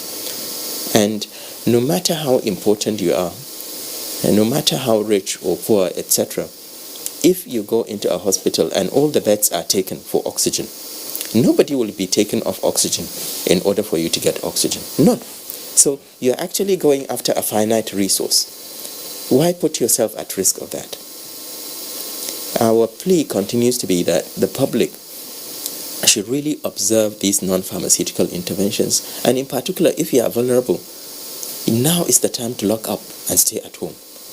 Don't engage in these weddings, receptions, parties, etc. Now is the time. The only reason why we haven't locked down is because of the economic effect it's had on the country, and it's not an easy one. The majority of our people have to go out every day to seek food, etc. So it's not a small decision to say let's lock down. But we've passed the stage of locking down a long time ago. And there are equivalent interventions that you can apply that will be similar, will give you a similar effect to locking down. Let's say all of us follow these 5 or 6 interventions. All of us wear a face mask, all of us sensitize ourselves to our risks, wash our hands, keep physical distancing, avoid mass gatherings consistently, and have a heightened awareness of our risk of COVID. The impact this will have will be very similar to that of a lockdown. As I keep on saying, there are countries outside the world that are not in lockdown mode, but they enforce wearing of face masks, and their businesses are all open. Their airports are open. They are going about their normal activities. The only difference is they have to make do with wearing a face mask in order to protect themselves and protect others. Why can't we do that? Well, Dr. Sani Aliyu, there is this other worrisome aspect now, and that's reports of new variants of the virus. Started off somewhere it was discovered in the UK, a new variant, and then in South Africa, another variant. There are reports that both variants are not the same, And there's a thinking that there might be other variants as well. Now, what does that portend? Cyril, the coronavirus is an RNA virus. It mutates. There have been more than 4,000 mutations described since COVID emerged. So it's part and parcel of its RNA, really.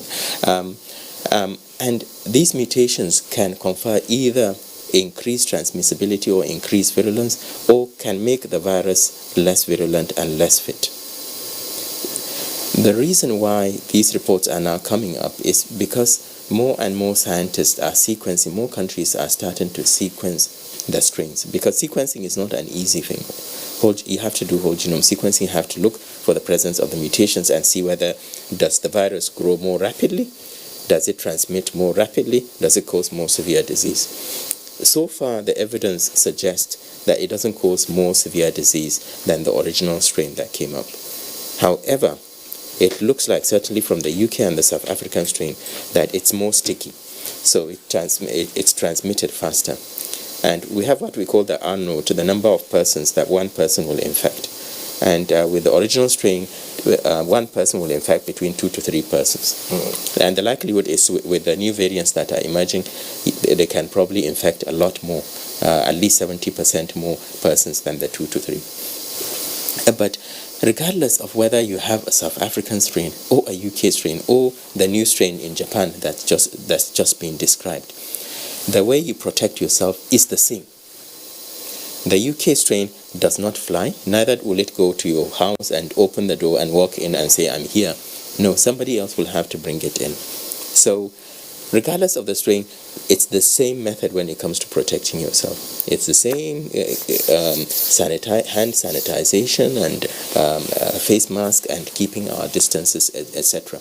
It's not a different virus. It's the equivalent, Cyril, of saying we have a black person, we have a white person, we have a national from India, from this country, etc., different races. But at the end of the day, they're all humans, aren't they? So also the different strains of coronavirus. Now let's see how that plays out with the vaccine that's been distributed. Now, first of all, there still is no cure for COVID-19, right? But we have a vaccine. What's the difference? Do you have a vaccine for something, but you don't have a cure after you've had it? Yes, so there's a difference with the vaccine. What a vaccine does is, okay, when you get coronavirus COVID infection and it goes into one's lungs, either of two things happens. It starts chewing away at the lungs. It's either your immune system kicks in and destroys it, or it continues to progress because the immune system is unable to stop it. So you need to have a good immune system to be able to overcome a COVID infection. And that's why young people, because generally young people have robust immune systems, they are able to get rid of it. More elderly persons have other comorbidities. With vaccine, what it does, it pretends to be the virus. So it prepares the immune system so that when the real thing comes in, it's prepared and it can kill it. So when we are given a vaccine, like a coronavirus vaccine, we are giving a component, let's say the messenger RNA virus, it's a component of the virus that will go in and produce what we call spike proteins, viral proteins, that are not really active parts of the virus. It's not a live virus. It's the equivalent of saying, okay, I have somebody who is a threat to my life. This is his picture. So I show it to my guards and I say, can you see this picture? So this is Cyril. Next time you see him, would you recognize him? I don't need to show them the whole of you. So essentially that's what a vaccine does. A small part of the virus is shown to the immune system. The immune system recognizes it and goes back and rests. When the real virus comes in, it kicks in. So that's how a vaccine works. However, treatment is different. Treatment, you already have the mass of people attacking you, and what you need is somebody to protect you. So you have guns blazing, etc., and you kill those that are attacking you. So that's what a treatment does. At the moment, once COVID establishes itself in the body, there's nothing to stop it from progressing other than your immune system getting rid of it. All right, so we'll just dwell a little longer on vaccines and vaccination because of the issues involved. Now, the vaccine is introduced. Hopefully, it kicks in the body defenses so that in the case of the virus attacking the body, the immune system can fight it back. But again, there are so many issues. It's taken such a short time to come out with a vaccine, and vaccines, as people know, take a long time to develop. It's the race against COVID that's brought this vaccine so soon. So aren't there risks involved when this vaccine is deployed massively? So the emergence, the availability of the COVID vaccine is a triumph of science against disease. It's really remarkable. Why was it very fast? Several reasons. First of all, the technology. The technology was already there to manufacture vaccines with a different approach, such as the mRNA vaccines, etc. This was what they used to a large extent, the DNA vectors for Ebola, etc. Secondly, the pressure was also there because COVID was devastating countries' economies, and it was having a huge socio-economic impact on our lives. And what usually delays the emergence of drugs, etc., is the amount of resources that goes into it. Across the world, there was a huge race to try and sort out this coronavirus problem. And don't forget, we've had other coronaviruses such as SARS. So, in a way, science was already ahead and trying to get a vaccine for SARS. And it was simply a case of having additional resources to shift towards another coronavirus. So we didn't really start from the beginning. We were not starting from a low baseline. Already a lot of work had gone on, and it was a case of additional resources coming in. And then thirdly, there was no shortage of people to try the vaccine on. Thousands of people, millions of people were catching COVID every week in the world. So it was very easy. If you give me a drug today and you say this drug is for hypertension, or this drug is for a particular cancer, let's say a very rare cancer, for instance, it will take me years to demonstrate a difference between that drug and a placebo, one that does not have the active component. But if you give me a drug like for malaria, for instance, and say this is a new drug for malaria, can you try it? It will take me weeks to show you that actually it works compared to a placebo, or it doesn't work. So when people get worried about the safety, the studies that were done for COVID vaccines were very robust. And more importantly, by the time the vaccine comes to Nigeria, hundreds of millions of people across the world would have had the vaccine. And if there was a problem, it would have emerged by then. Well, and that's where we go next, because in this issue, people have been taking it all over the world. But of course, as is expected, the reports of some cases where there have been adverse reactions, those reports have spread. And skeptics around here raise such concerns and say, look, it was given to some medical personnel in this country or that country, and this was what happened. Someone, died. Is that a justifiable fear as to say, stay away? I mean, what I'm trying to get at is, you've had vaccines that have been used all over time. Indeed. But you've also had side effects and adverse reactions. Yes, indeed. So it's an issue of benefit versus harm. There's no drug that doesn't have a side effect. None. Even paracetamol can cause liver failure. In fact, if I give you food, there are people that have nut allergy. If you give them food with nuts, potentially they would die. So anything we put into ourselves, there's that possibility that our body would react against it in an adverse way. And it's no different to vaccines, it's no different to drugs, etc.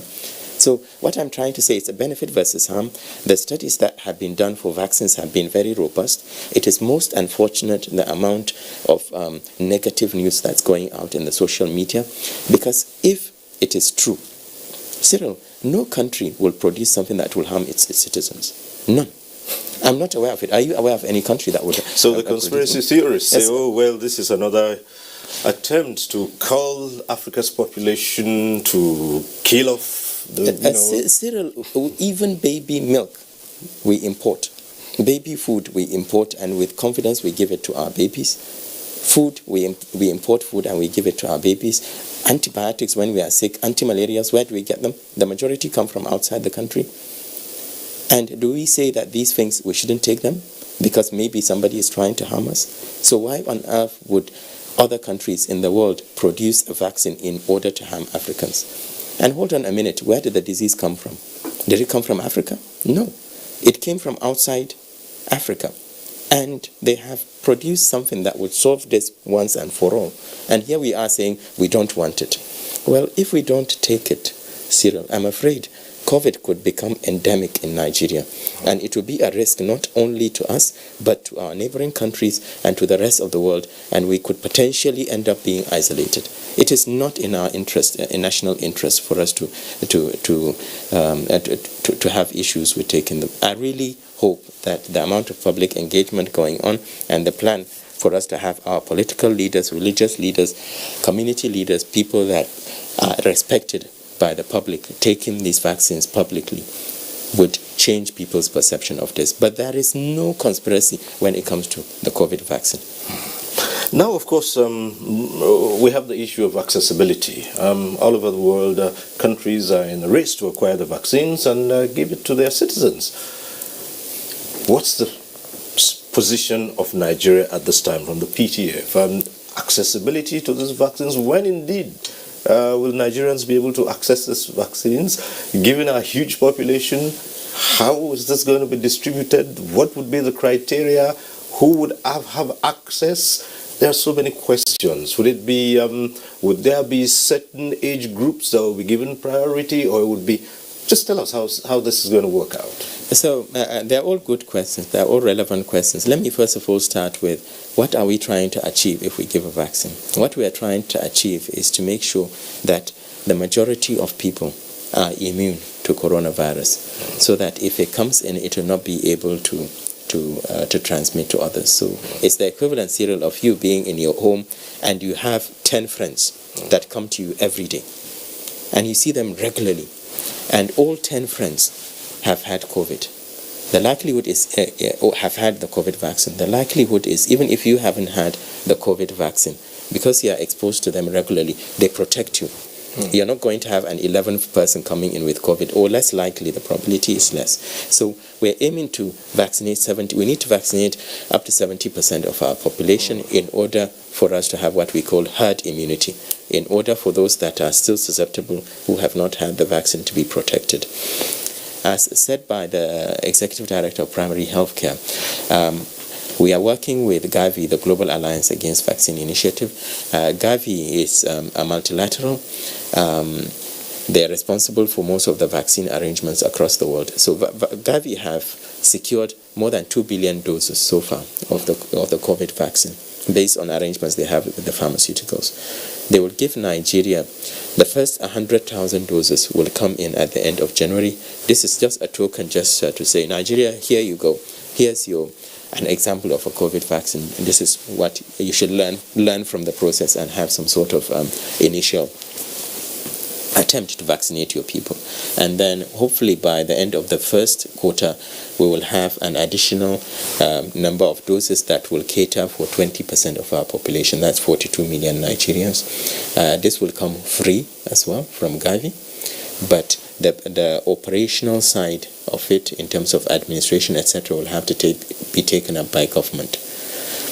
And then an additional 20% will be required before the end of the year to vaccinate up to 40% of the population by the end of 2021. That additional 20% will be paid for by government. The vaccine will be bought, but it will still be bought at a reduced rate compared to what you get in the market.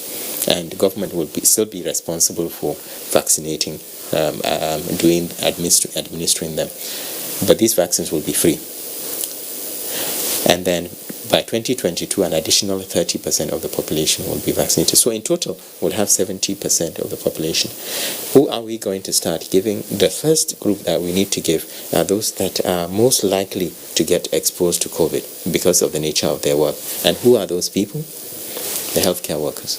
So we'll start off with the healthcare workers, and then we'll move on to the elderly and those with comorbidities, and also those that are frontline frontline critical staff in whatever they do, whether it's security agencies, even parts of the essential services, those that manage critical infrastructure, etc.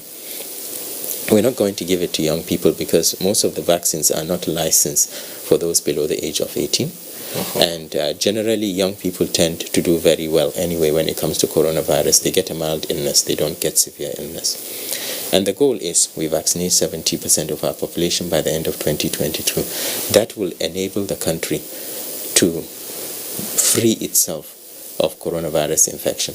But meanwhile, we still have to continue these non-pharmaceutical interventions that we continue to talk about. Because in fact, some of the NPIs, if you do it consistently, Cyril, it gives you the equivalent of almost having a vaccine. The only difference is that it changes the way we behave, and it's inconvenient. I could see you earlier on when you removed your mask, there was this look of relief on your face, that at least I'm free of this. So it's not an easy thing. Behavioral change, especially if it's inconvenient, is very difficult to sustain. So that's the plan for the vaccines. And I'm appealing to Nigerians, look, it's in our best interest to get the coronavirus vaccine. I can't wait to get mine. And I am sure the majority of people would feel the same. Do not pay attention to all these media hype within the social media that it is harmful, that it's a way to stop us from reproducing, etc. It's all nonsense. The world has moved on. We're finally starting to see light at the end of the tunnel. We can see what's happening in Europe. The coronavirus infection affects black people even more than white people outside the country. If you go to the US or the UK, if you're black African like me, you're more likely to have severe illness than the white person with coronavirus. So it's nothing to do with our genes. Sorry. Well, for those who say neither is it to do with our climate, etc.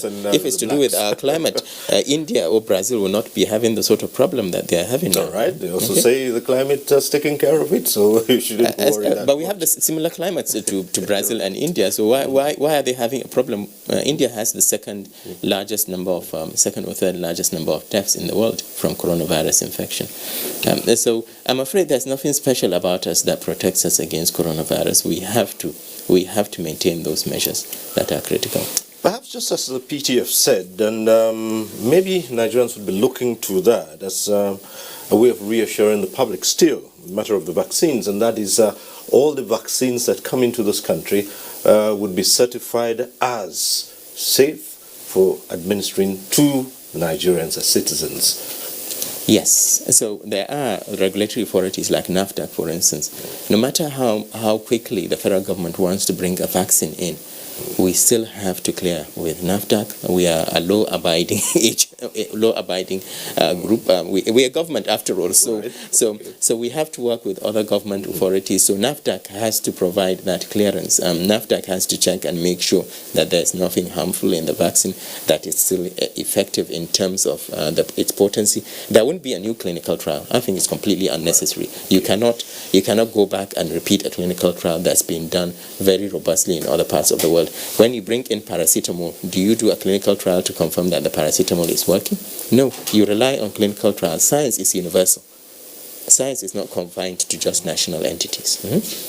But all we need to do is to make sure that NAFDAC have cleared whatever vaccine has been brought into the country before it's administered, and I'm sure they will do that job well. Now, in the issue of, still on the issue of the vaccines and where they're coming from, there are about 2 or more companies now that produce vaccines. Yes, a lot more. Yes, but we are concerned particularly about one, and this has to do with boosting the people's confidence in these vaccines and why they should be vaccinated. Unfortunately, people remember failed vaccination exercises in the past. And particularly in the north of Nigeria, we've had issues about accepting immunization, vaccination, as you well know. And it's easy for people to point to the Kano experience, which had to do with Pfizer, one of the companies producing the COVID vaccines now. would you be surprised if there's more resistance to this vaccine from places like Kano, for instance, especially given the fact that it's Pfizer that's involved? So indeed, it's most unfortunate what happened between Pfizer and the Kano experience, as you said. But just to clarify, and I'm not saying that the Pfizer experience is something that we should just completely forget about in Kano, but the Pfizer experience was actually a clinical trial for meningitis, where they had a drug that they wanted to introduce, trovafloxacin, and it didn't work well. They didn't follow the strict protocols that was required for the clinical trial, and a lot of children ended up being harmed. It wasn't a vaccine, it was a treatment. They were comparing one treatment with the other. They were introducing a new drug. So it's really not a vaccine at all. But that doesn't negate the fact that since then, we've been able to get on top of the polio problem, because there was a lot of negativity around the polio vaccine as well, which we've been able to address working with our traditional institutions and our religious leaders, etc. And where's polio now? It's practically gone.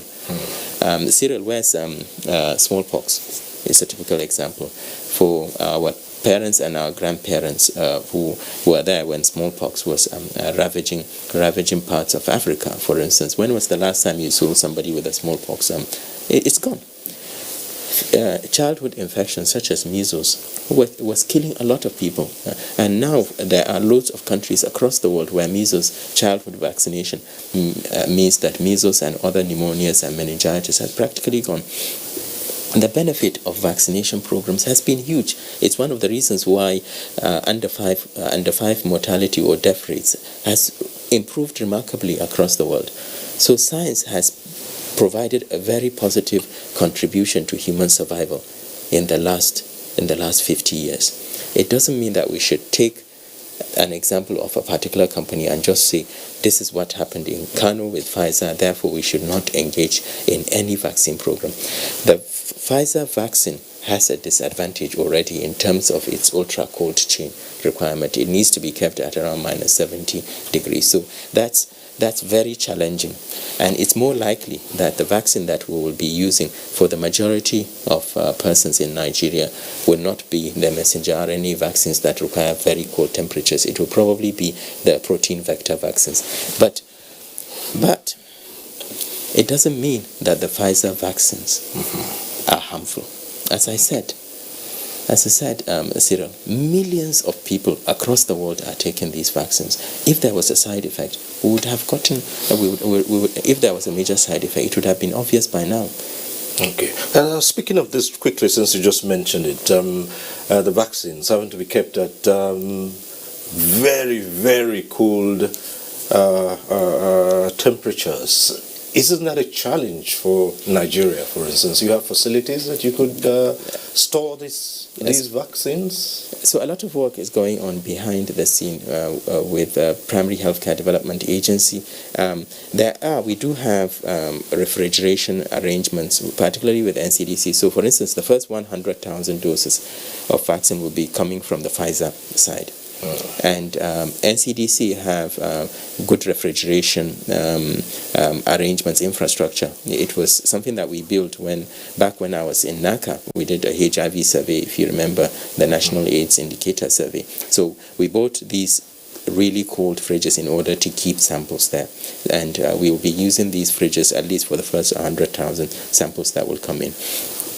But they don't need to be kept at minus 70 until the point of administration. So you can take, let's say, out of the 100,000, you take 5,000 and you say, oh, we're going to come to NTA and vaccinate everybody.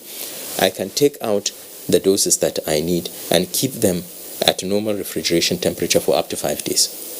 So you don't need to keep them at minus 70 until just before you administer. So there are ways of doing this. So if we're going to vaccinate people in Yola, for instance, we can take out 1 million doses, take them to Yola, provided we are really prepared, and over a 5-day period vaccinate the people that we need to vaccinate. So it's not as challenging as it sounds. You don't need to keep them at minus 70 until just before you get to use them. Now, still on the subject of vaccines, and The question, I suppose, after all of this would be, for how long will this last? Someone takes the vaccine, when would they need to take the vaccine again? Is it a lifetime thing?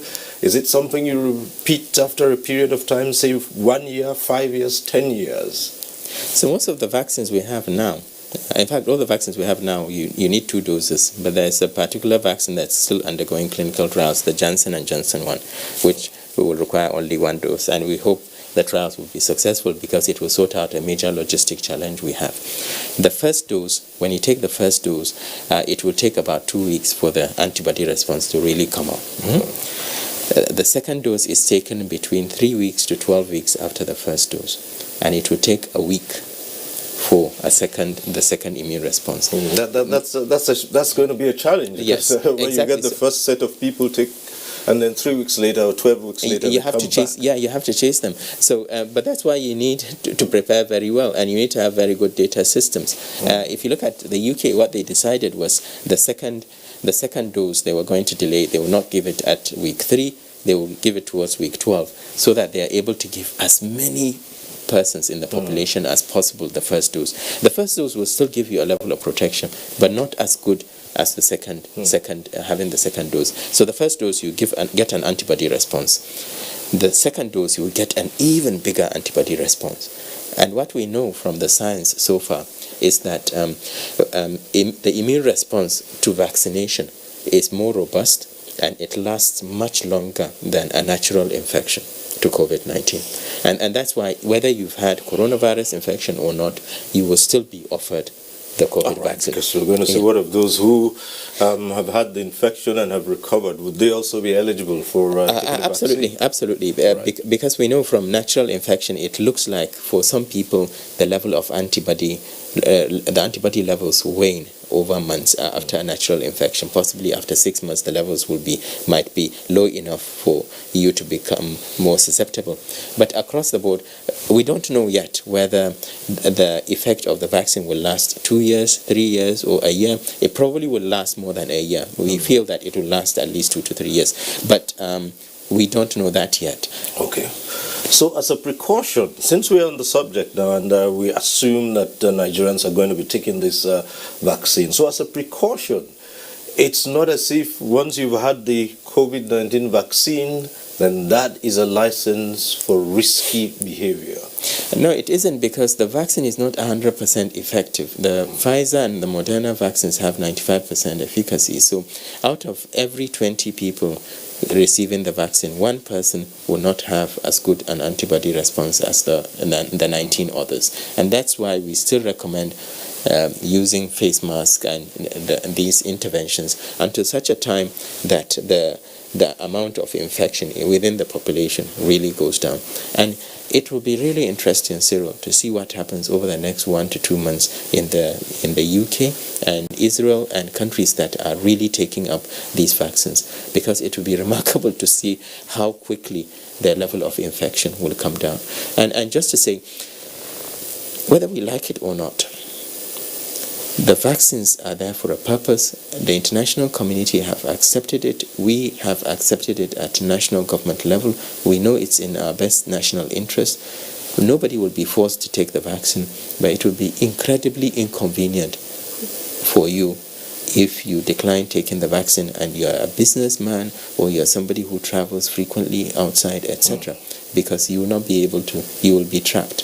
Honestly, and there might be other services, not necessarily that government will never press you down, Cyril, and say, here you go, and jab you with the vaccine. It will never happen. It will never happen. But if you don't have that vaccination and you don't have a level of immunity that protects yourself, because by protecting yourself, you're protecting others, life could be a lot more inconvenient, so to speak. Okay, let's move on to other matters now that all connected to this. And the PTF has always said that testing is key to surmounting the challenges of this pandemic. But again, we still have issues with testing. How can testing be ramped up so that you know, I'm referring here to a backlog of cases. People go for tests, they don't get results up to 1 week after. Now, the fear is, what if someone was coming down with COVID-19, they'd gone for a test, the results don't come out until maybe 2 weeks? Wouldn't that period have become worse for whoever is carrying it and making it more difficult to treat? So back in March, April, when we started, we had very few laboratories, molecular laboratories, capable of doing PCR testing. We had less than 4. Since then, we've ramped up the number of laboratories. States, virtually every state has access to a molecular lab now, virtually every state. But what's happening is it's like a child wanting a toy. You give the child a toy. After a while, the child gets tired of the toy and throws it away. I'm afraid a lot of the public health laboratories that are across the states, a lot of them are not functional anymore. So, for instance, over the Christmas period, a lot of states did not even operate functional laboratories. They were still collecting samples, but they were sending them centrally to Abuja. At one point, we had over 16,000 samples at the National Reference Lab here in Gadua. They were working throughout Christmas and New Year. But that's not the purpose of the lab. The lab has a limit in terms of its capacity. And we were expecting that the states at their local level will continue to run these molecular laboratories for whatever reason. So that's one of the challenges we had. Secondly, getting people to come out and even test. Back in October, November, if you remember, there was a lot of publicity around, these are the symptoms of COVID. If you have these symptoms, please come out. These are the numbers, go and get a test. But either because of issues of stigma, issues of fear, discrimination, etc., people were not even coming out. At the moment, our testing capacity has improved, and we can test up to 15,000 per day, 15,000 tests per day. But we are testing about 6,000 now. We were testing as low as 1,000 back in October, November. So we have ramped up. We've reached out to the state governments as well. We have this new project where we want to do 450 tests in each local government area over a short period of 2 weeks. And we've already reached out. We've had meetings with the commissioners of health, etc. And we hope that will improve testing across the board. But as I've always said, apart from testing, there are also other indicators that enable us to know whether there's a problem. How quickly our treatment centers are filling up. Because whether you test or not, if you are sick, very sick, you're likely to go to hospital, so people will be picked up there. And then secondly, the rate of infection among our healthcare workers, it came down to as low as 4%. It's now gone up because a lot more healthcare workers are picking up COVID, because a lot more patients are presenting. But my plea to the public is, please, if you have symptoms are basically a fever, a cough, and other respiratory symptoms. If you have fever and you're tested for malaria and it's not malaria, in fact, if you have a high fever and you have respiratory symptoms with it, almost certainly it's not malaria. Forget it. It's not typhoid either. Go for a COVID test.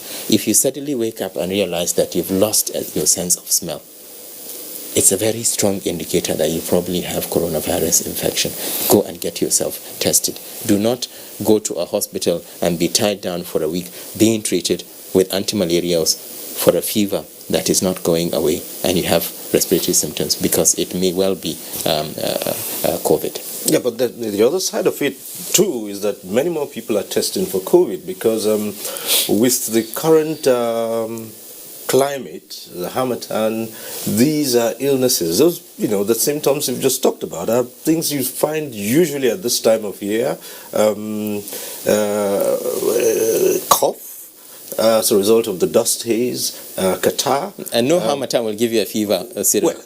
Harmattan will give you a fever. Right, without the fever, but you see, the runny nose, the cough, of course, and things like that. Course. But again, the issue is people begin to notice such symptoms and they go for a test, and for 1 week they can get the result. So what do they do? Yes, so as I said, this was partly over the Christmas period, and it's partly because the states were sending samples to Abuja. And if you have a laboratory that can only test, let's say, 2,000 or 3,000 samples a day, because we have these high throughput machines, but the maximum they can test is 3,000, and suddenly everybody is sending their samples to centrally to Abuja or to Lagos. What happens? You'll end up with a huge backlog. So Fortunately, a lot of the states have now opened up their molecular laboratories. Testing continues to be the primary responsibility of state governments. It really isn't a federal issue. At the federal side, we are supporting, especially for states that are unable to test large numbers. Like Cross River, for instance, they had a problem with their lab during the NSAS protest. It was burnt down, destroyed, etc. So we are having to support them. But the vast majority of states were shouting, insisting on having their molecular labs back in April, May. They've all been helped, supported to get their molecular labs, and they should use them. Right, Dr. Sani Ali, you speak to some very important aspect which you raised a moment ago, and people are not testing because of stigma, for instance. I find it, it's interesting to see that there are many people who refuse to accept that there is COVID. But again, such people, when you say to them, go and test if you have it or not, they don't want to. I have seen people who dismiss COVID-19, but tell them that one individual next door has COVID, they take off from the building. Well, as they say, experience is the best teacher, but unfortunately, this sort of experience is not a pleasant one, because it may be the last experience one would have. It could kill you. We understand the issue of behavioral change versus disease. We've seen this with HIV, where stigma is there. But what I want to say is, these are infections where you really, whether you are rich or you are poor, it's not because of something that you've done that is wrong that's made you get COVID. It isn't. If you use all these, we've had individuals that have used the wearing face mask, are very careful, but they still catch COVID. Why? Because the behavior needs to be consistent. Zero. So if I wear a mask for 20-something hours, I go to a meeting with you, and then for 10 minutes I take off the mask and I have tea, or I have lunch with you, and I sit close to you and we laugh, etc. That's the opportunity that the virus will get. The virus doesn't care that we've been wearing this mask for 20-something hours. So that behavioral change needs to be consistent. So just one moment's slip up. Absolutely. And usually I've had people who have died from COVID infection who initially never even believed COVID exists. And I find it amazing that people will come out and say, I don't believe COVID exists. Well, have you ever seen a malaria parasite unless you're a microbiologist? Have you? Or have you seen somebody with a rare cancer? That doesn't mean that that cancer doesn't exist.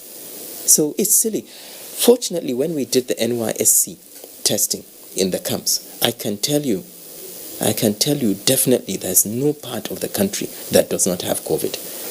There's no part of the country. There are states that do not believe that they have a COVID problem, but the NYSC corpus went to other parts of the country for their camp, and we picked them up. So even if that state is not reporting a case within their NYSC camps, I'm afraid we have evidence that their own citizens, their own state citizens, have COVID because we've been able to pick it up in other camps. So what I'm trying to say is, let's stop this denial.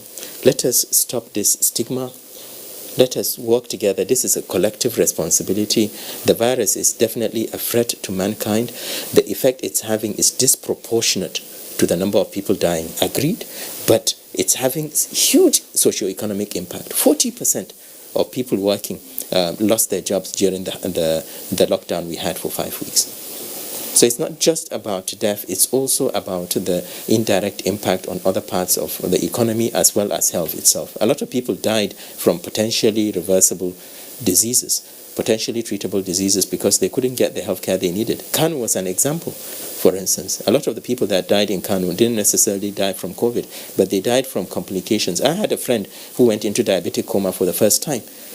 And he had never had diabetic coma, never had diabetic complications, but he couldn't get hold of his insulin around the time of the lockdown. So we've got to be careful. We've got to realize this is a challenging period for all of us. Let us try and change our behavior so that we survive and see the end of this pandemic, and we can go back and enjoy our lives again. Well, on a final note, the world over, work is still continuing on understanding to the fullest and stemming COVID-19, but it's still not clear whether if people have had it once, they can still contract it a second time or a third time. It's still not clear, is it? No, it isn't, and that science is still ongoing. What we know certainly is that it's only a handful of cases that we see. In fact, reported cases, there have only been a few hundred reported cases of second infections with COVID, and it's very likely those individuals probably have a degree of immunodeficiency, a T-cell defect that makes them more susceptible to coronavirus infection. And still so far, the world has been spared of the virus jumping to other animals on a large scale, domestic animals and other animals for... So yes, but we still have to be very careful. I think the emergence of the coronavirus infection just shows how important it is that we continue to maintain a degree of hygiene, and we make sure that our proximity, particularly when it comes to animal husbandry and veterinary medicine, is really closely scrutinized. What happened was that the coronavirus jumped from one species into humans, mutated and then jumped into humans. So that close proximity, particularly with animal stock, etc., we need to be very careful, and we need to continue to look at how we can continue with our farming, etc., in a safe way without putting the public at risk. Just one quick one. Now, with all what's going on with the work being done on COVID-19, people are hoping that it's not to the exclusion of work on Lassa fever, HIV. In fact, not much is talked about HIV now. It's all COVID, and people say, well, COVID has taken away the world's resources, and no one is thinking of other ailments, which malaria, for instance, and people still say, well, malaria is still killing so many more people. Yes, but there will be spin-offs when it comes to coronavirus. A typical example is the number of molecular labs we now have across the country. We are more able now to quickly diagnose a case of Lassa fever. Before, you have to take a sample and transport it huge distances. At the same time, even the scientific world, for instance, the emergence of mRNA technology, the ability to manufacture vaccines at a large scale very quickly, the ability to do clinical trials would definitely help us when the next pandemic comes. Because, Cyril, the next pandemic will come. It's one of those things. They say there are only two certainties in life, being born and then dying. Well, the other certainty is a pandemic of whatever form. It will continue to come, and I hope we'll be more prepared for it next time. All right, Dr. Aliyu, and we close on the old saying, and I want you to just take a few seconds to talk about that. Now, no matter the advances in science and technology, that old maxim, prevention is better than cure. It definitely is, Cyril. It definitely is.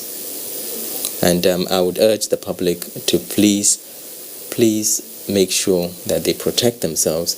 Wear a face mask if you are going into the public space. Avoid mass gatherings. Sanitize your hands. Have a heightened awareness of COVID, and assume that everybody you meet may have coronavirus. It's the best way to protect yourself. Dr. Sani Aliyu, National Coordinator, Presidential Task Force on COVID-19, thank you for talking to us. Thank you for having me, sir. Right, thank you. And that's our program today. We thank you for watching. Next week, we'll be back with One-on-One. I'm Cyril Stober. Continue to stay safe.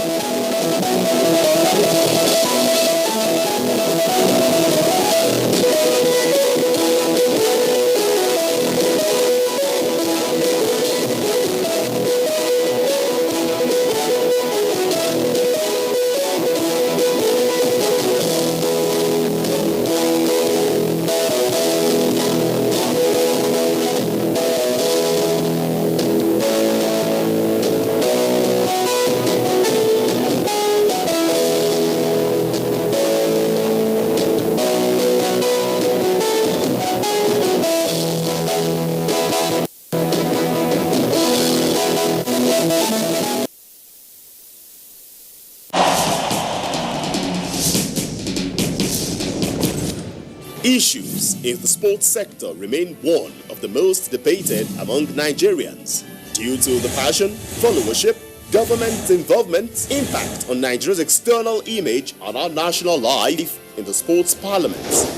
The NTA offers Nigerians deep views on issues with experts in the sports sector, offering in-depth analysis, hindsight, insight and foresight towards elevating Nigerian sports to the zenith on the floor of the sports parliament. Sports Parliament, a unique platform for sports discussions, showing live on the NTA. Keep a date with the parliamentarians. Your eyes have it.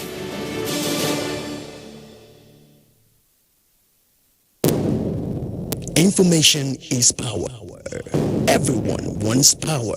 So feel powerful with the NTA News mobile app, the one-stop information center. Real news at your fingertip.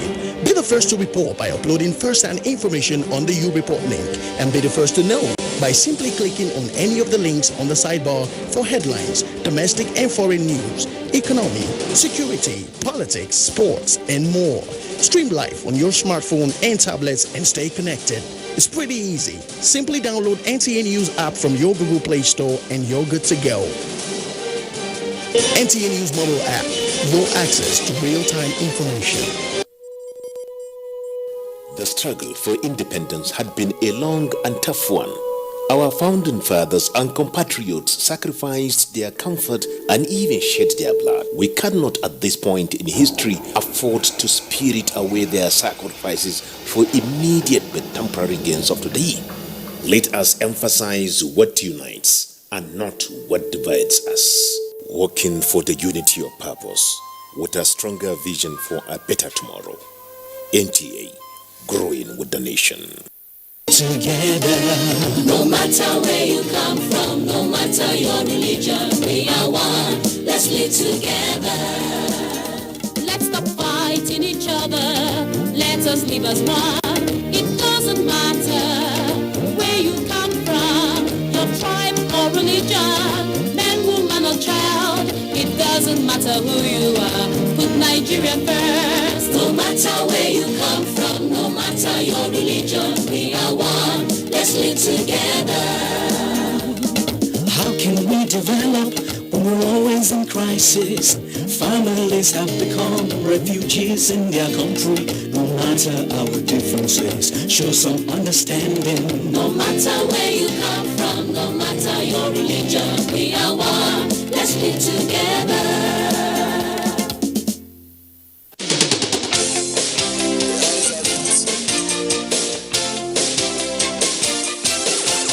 NTA Parliament is a dedicated 24-hour channel that broadcasts activities of the Nigerian Senate, Federal House of Representatives, and all the 36 state houses of assembly. NTA Parliament, strengthening Nigeria's democracy.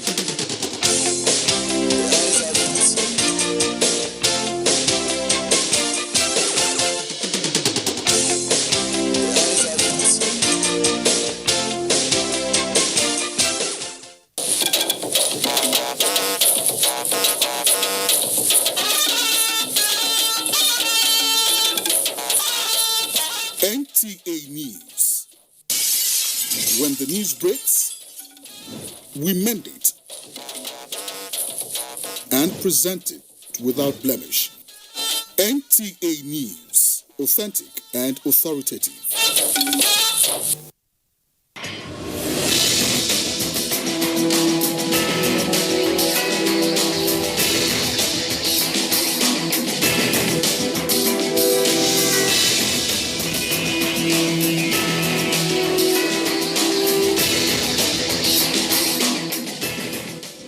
Imagine a station where you access information. Think of a station that creates awareness for national development. Imagine a station that prepares you for a bright and greater future. A station for all ages. Documentaries, classroom and television, events coverage, children's programs and variety shows. Always stay tuned to NTA Knowledge on the Star Times platform, channel 359. For partnership, sponsorship and advert placements, contact us on NTA Knowledge. NTA Knowledge, learning to broaden horizon.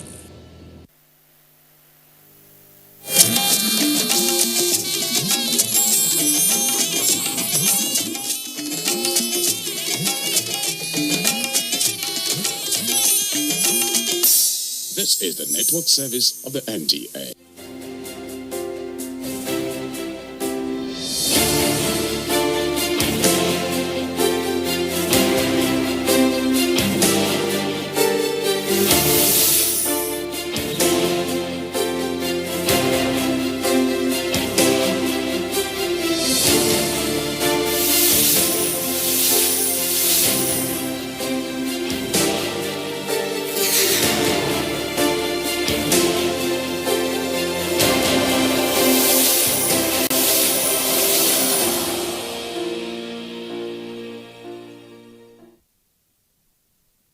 Say it is because we believe in God, that is why we have not been developed as a nation.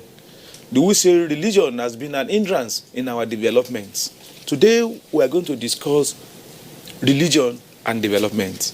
You are welcome to Abrahamic Mission, the program that is designed to enlighten you more about our various religions, especially Islam and Christianity, the way it's been done, not the way it ought to be. It is not to compare and contrast which one is better, which one is not, but for us to understand the way it's being done in the two sides, and the other side will appreciate the other side. To me, my name is Imam Fuad Adeyemi, and joining me in the studio to discuss this topic today is our Reverend Isaac Komalafe, who is the Northern Regional Overseer of Foursquare Church here in Abuja, and he's also the chairman of our PFN, Pentecostal Fellowship of Nigeria, FCT branch. Reverend, you are welcome. Thank you so much, Imam. You're welcome. Thank you for having them. And also is I call him itinerant scholar, who is always everywhere in different parts of the world, is their Imam Shafi Abdul Karim Majemu, is the chief imam of the Islamic Platform Society of Nigeria with their headquarters in Lagos. Imam, you are welcome. Thank you, sir. Thank you for having me. Thank you so much. Today we will be discussing religion and development. But we have seen that we are a nation that believes so much in God, but unfortunately, I do not know whether we develop or whether we are not developing because of our religiosity. But before we discuss that, I want you to listen to some of the messages we have received. This man writes, he says, "Your program is the best thing that has happened to us. No prejudice, just understanding and information." This man writes, "A good conversation. You see, our business as parents is more related to that of a farmer who cultivates yam. The farmer uses stake to support and direct the tendrils to the right side. Otherwise, the yam will refuse to follow the stick. This is exactly what is expected in children's upbringing." Tony. "Hello, my name is Odejobi Pelumi Martins. I'm living in Ado-Ekiti, Ekiti State. I learned a lot from what Mrs. Uzoaku had said, most especially this Muslim woman. I really love her words. She speaks reality. I can't wait to make her my mentor, but she's not a man." Smiling. She said, "I'm a Christian." When it comes to mentoring, when there's a quality in somebody that you admire, whether it's a male or female, it does not stop you from being your mentor. I mean, the person your mentor, if you know that there's quality, good thing that you can learn from him or her, that way I look at it. In as much also as we have our teachers in school who mentor us. Oh, okay. It could be male or female. Okay. And you do not say because your teacher is a female as a male student, you won't take lectures from her. You have to. So no, I remember when we were in school, there was this teacher. She's the one who teaches us mathematics when we were in secondary school. All of us, we hate mathematics with passion. But when this woman came, you will almost cry if you miss her class. She will not beat you. The way she now taught mathematics like we are eating bread and bread and butter. So all of us became interested in math. That's why people like us, we even had pass in mathematics when we finished our secondary school. The only way you can pass is to like the teacher. The woman was wonderful. Yes. So no, to me, when women are leading, I honor them. And I think we need to look at the place of women in society also. They have a role to play. And because somebody is now discriminating because this is a woman and this is a man, then we're having some issues. Because all of us, we are created equal before God. Okay. Thank you, sir. This one, let me continue. My greetings to Imam Fuad Adeyemi and the guest speakers. Thank you for this educative program. Indeed, listening to your program has broadened my horizon so much. All said on this program, to tonight are the right things. So, are the right things to correct child abuse. Factually speaking, parents have 70% role, government has 20% role, and religion has 10% role to play in the moral bringing of our children. Until these roles are played out, we will continue to get it wrong. Thank you for this beautiful program. Let's know the right name of this program, Engineer Wilson Umoru. Engineer Wilson Umoru, the name of this program is Abrahamic Mission. This program takes its name from the father of faith of the three main world religions, which is Christianity, Islam, and Judaism. These three religions, they source their power, they source their religion from it. So, and that is why this program is mainly meant for Christian, Muslim, and Jewish religion. Judaism. But I assure you, very soon you will see a Jewish rabbi on this program. We are working on that, and you'll be able to. Many of us don't even know what is Jewish religion. Do they really exist? Why do they exist? What do they do at all? But don't worry, very soon we will also know. This one says, I'm really happy with this program. The problems of Almajiri, I think, is from our leaders and rich peoples in Nigeria. And rich people in Nigeria, because they are not giving the zakat according to the Islamic rite, and they are not helping the orphans and widows. That is why we decided to go out to the streets and start begging. I think the man is reacting to the discussion on zakat. The way it's on Al-Majri, the way it was discussed that day was that the problem is from parents, it's from government, and it's from the community, that everybody should be able to take care of children that he has. It's not about the number of children that matters. It's about which of them, how many can you take care of. And that is the number that you should be able to bring forth. So that is what was discussed. This man writes again.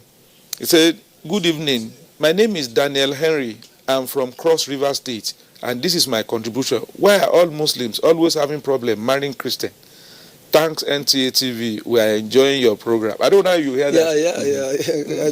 Muslims do not have any problem marrying Christians because it's very open. It depends on your choice and what you feel you want for yourself. If you feel a Christian lady is what meets up your requirement and standard as a wife, and you have seen those salient, inherent features in her as a mother, as a wife, someone who can mother your children, then definitely you're allowed to do that. And what we have discovered generally has been that religion is very, very powerful. And when you are not on the same, on the same page, yes, it's always difficult. Even when there is that cross marriages, Muslim, Christian, Muslim. Sincerely, we have seen some difficult situations because somebody is pulling this way, the other is pulling this way. And that is why he is talking about that. There are always some challenges that almost happen when it happens that way. But both of them ought to develop the right mindset, knowing what they want. Nobody is forcing you to do this. You're doing it from your own volition, from your own mindset. So if you're doing it, there must be some way out, or how you want to operate, or how you want to conduct your affairs as couples. So once that is agreed at the initial stage, I think it will be fine for them. Okay. Imam said, I think it will be fine. Hello, presenter. I wish to express my sincere appreciation for what you guys are doing. Hey, I think the language we are using, what you say, you guys are doing. This your program is very educating. Yeah. It has to be televised during the evening hours when majority of the households are around and awake, so that majority of persons in the society will get to share from it. James Amuze from Port Harcourt. Well, we thank you, Mr. James, for this, but I want you to know that this program is, apart from that is being showing now, is also going to be repeated every Sunday by 4 p.m. Okay. Every Sunday by 4 p.m. And the first time you watch it is 11:30 live 11:30 in the evening on Friday, 11:30 to 12:30. Then on Sunday it is 4 p.m. I think that time is one of the best time. Yeah, if you are a Christian, you will have come from the church. If you are a Muslim, you will have also come. Even if you travel, most people will have come back. So when you are watching, call other people to join you in watching too.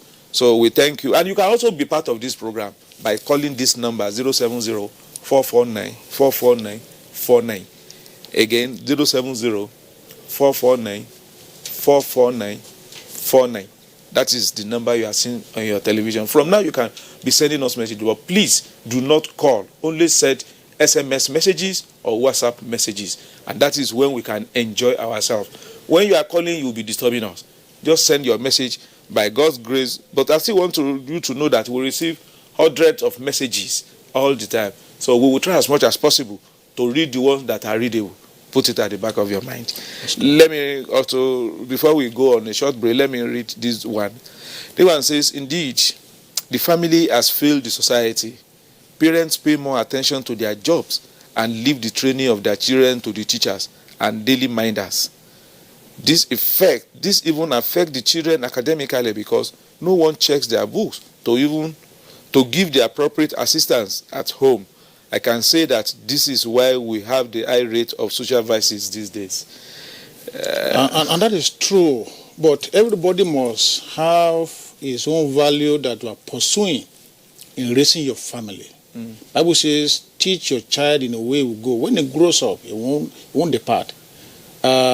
From childhood, yes, the parent may go to work and everybody go to places, but let every parent know that you have a responsibility.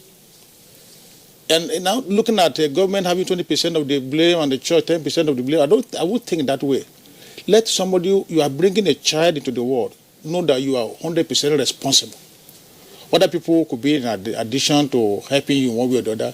Let every parent know that you have responsibility and face it very, very well. That would be my appeal. Okay. Mom, I should just go ahead. It's okay. Okay. This man says, Isiaku from Jos, your discussion is so educative and timely. However, its timing is only for few persons like me who just stumble on it. Please let there be a repeat many times at hours before network news so that parents can benefit and change for good. Yes, we thank you for that suggestion, but the time we are showing it now, you can still watch it, like I've said earlier on, 4 p.m. every Sunday. 4 p.m. I think that is one of the best time. No even sports most of the time. I don't think It's a Saturday. but at least that time is very good time. It's a very good time. So this one says, my name is Samuel Akils. I'm really glad to be a partaker of this program, and I really learn a lot from you. May God bless you all. Amen. This one, right? He said, good job done, sir. And also extend my greetings to both Aja Amoriam and Elder Julian Uzuaku. Now my submission. Since we have 3 major religions in the country, and none of it is supporting killings and corruption, how then we have Boko Haram?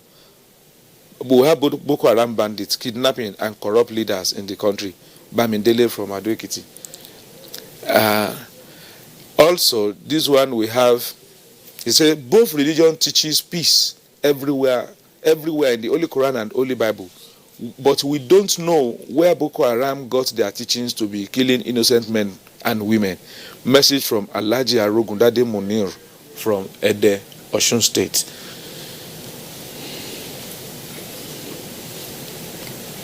This man says, great program, sir. He said, and I commend our guests today. They perform well and say almost everything. And may Almighty God continue to strengthen you, Imam, for this mighty program. MashaAllah. Probably I will take this one as our last message for today.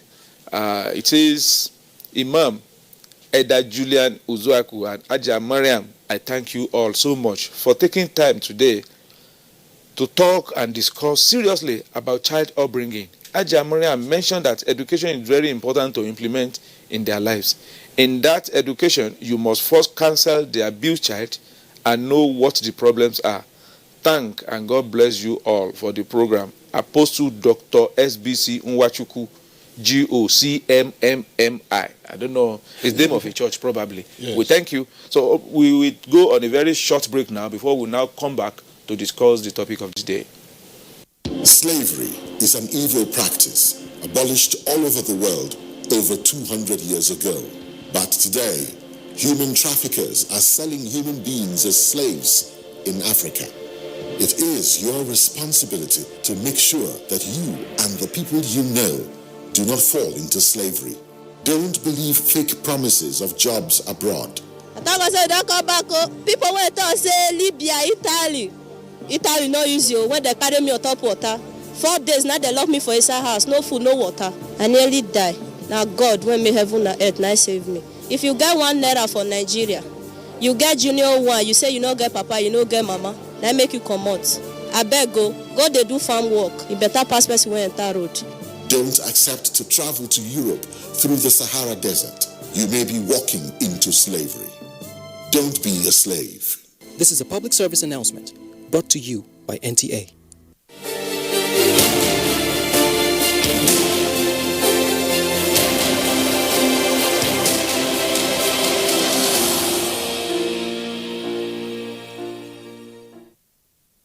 You are welcome. If you are just joining us, this is Abrahamic Mission, and today we are discussing religion and development. If we look at it, in our country, we claim to be religious, both Islam and Christianity, and yet we do not make it. The other small countries, I see like Rwanda, they are making it big. And countries like UAE, they are highly religious, yet they are highly developed. Countries like Sweden, countries like Vienna, they are highly religious, and yet they are highly developed. Like France. France is even a Catholic country, yet they are highly developed. We in Nigeria, incidentally, we are lucky.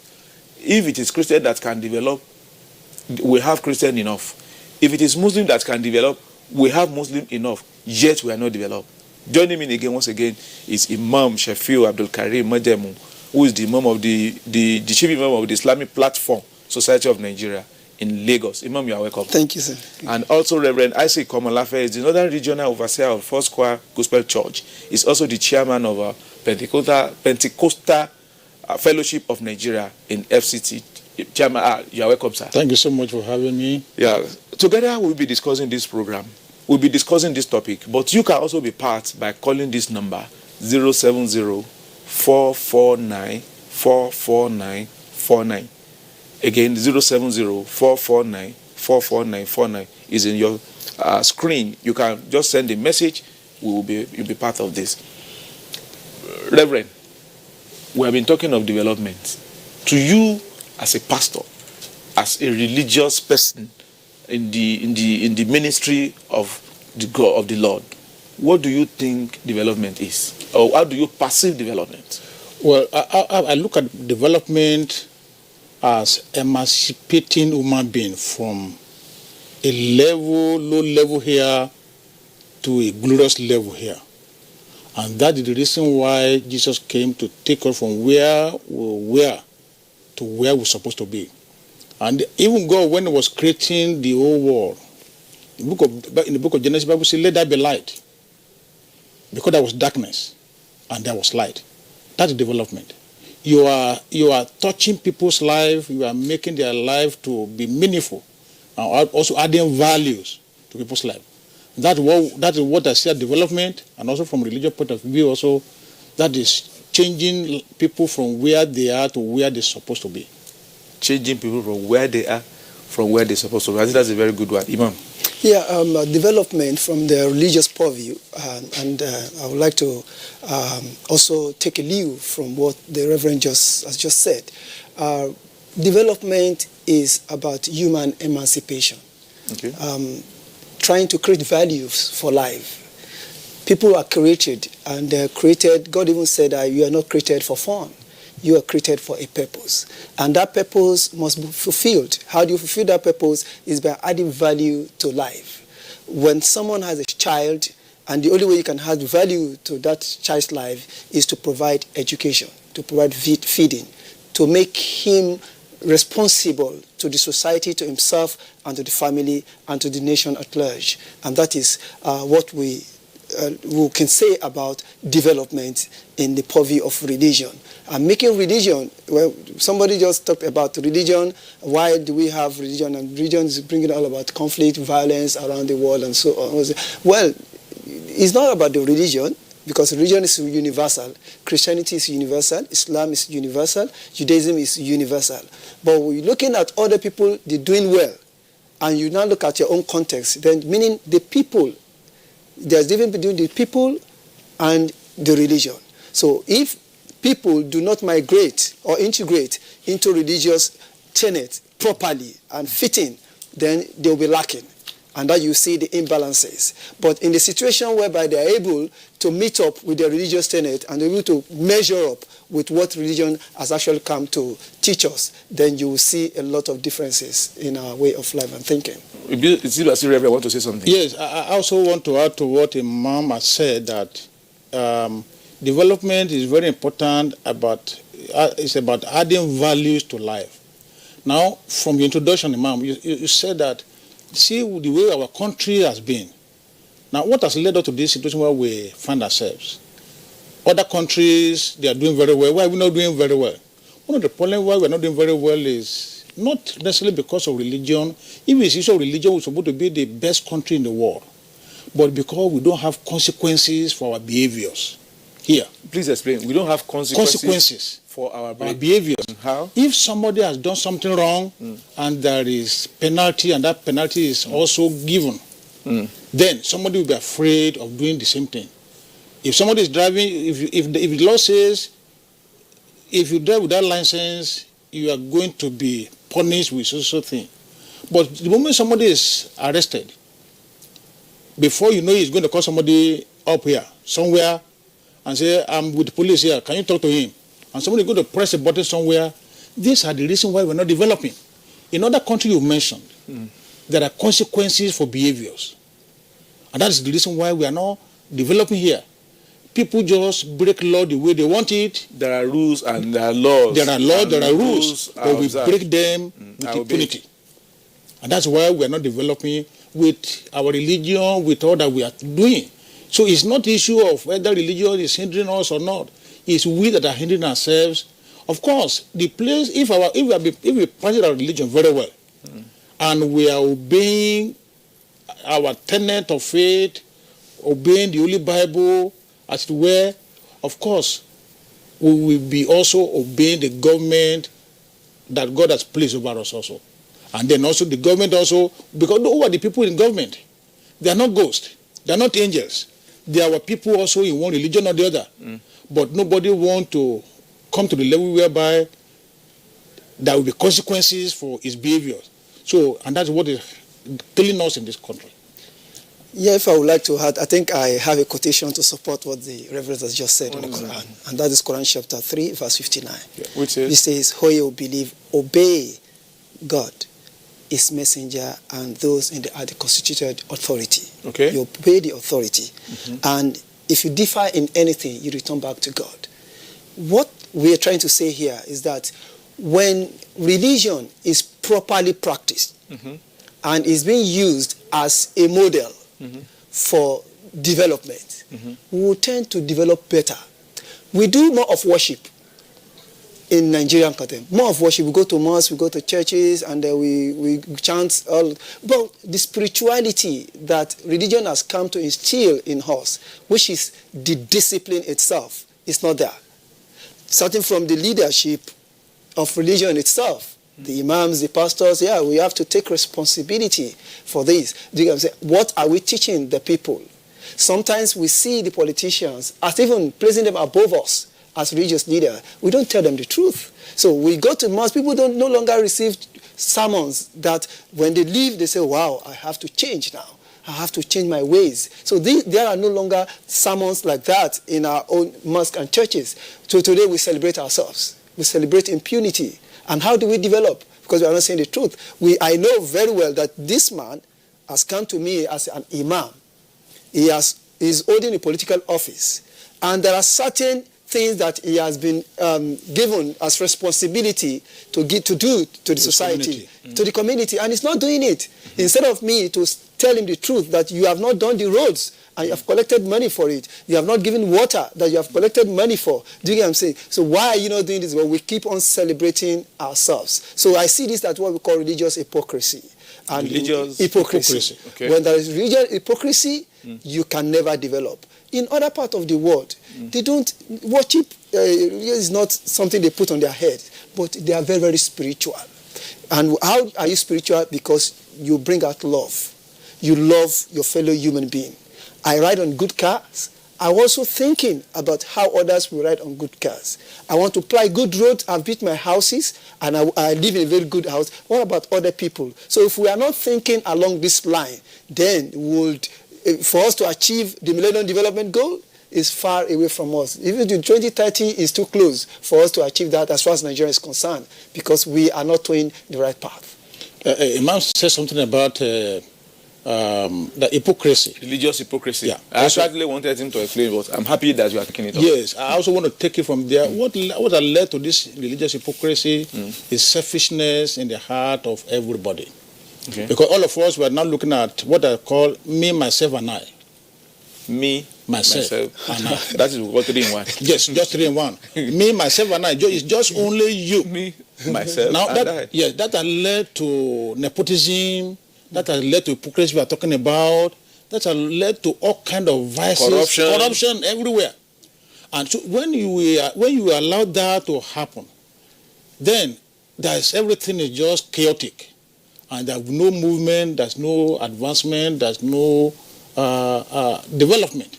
And whereas at the beginning they're supposed to be, if the people that are supposed to bring the development are thinking right, we're supposed to improve our environment. And where does it start? You are living in a house. The environment is bushy. What do you do about it? You are still waiting for your landlord to come and clear that place. You are a councillor in the local government. What are you doing to improve yourself? But what everybody is looking for, the moment you become a councillor, within 6 months, you want to change your house. You want to begin to ride a big car. You are a leader that says member of House of Rep or a senator or a governor.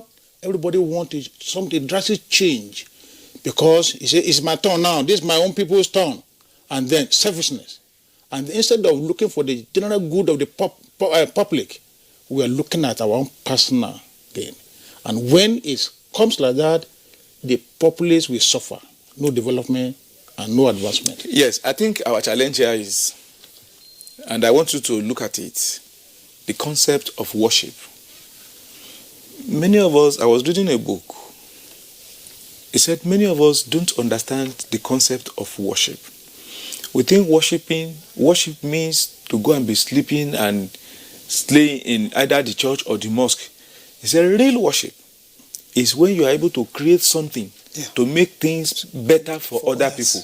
When you are in your offices, any work you are doing, when you think more that what can we do better. The person was using the example of somebody that is making bridges. Okay. He said, do you think you that you are in the mosque or in the church, you have more reward than someone that is making bridges for people to pass? How you look at that from the concept of worship? How you look at it that probably we need to change this concept of worship for us to actually understand our relationship with God? Yes, I agree with you, Imam, that we need to change that. In fact, when Jesus was on earth, he was not just preaching. I wish he was going about, Acts chapter 10, verse 38. It was how Jesus anointed Jesus of Nazareth with the Holy Spirit and power. He was going about healing, delivering, saving people, emancipating people. Now, in our churches, what are we supposed to do? Are we just preaching the gospel in the religion, in the mosque? Are we just preaching? How are we making that gospel to be practical to people? Pragmatic and social responsibility for us. How many people are you paying their school fees that are indigent students? How many places have you been able to sink boreholes for those who don't have clean water to drink? How many people have you been able to help to have hospitals? These are part of development. Sometimes we think that these are things government should do, but government alone can't do it. Religious institutions also should be part of this. It's part of development.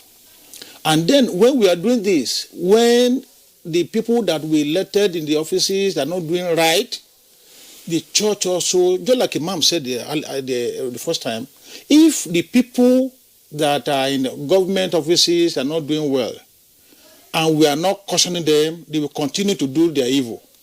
But if the church, and then you are not collecting money from their hands, because if someone is supposed to do a road for the community and has come to see the pastor or has come to see the imam and collected money, when it comes for prayer, you will not challenge him that you are not doing right.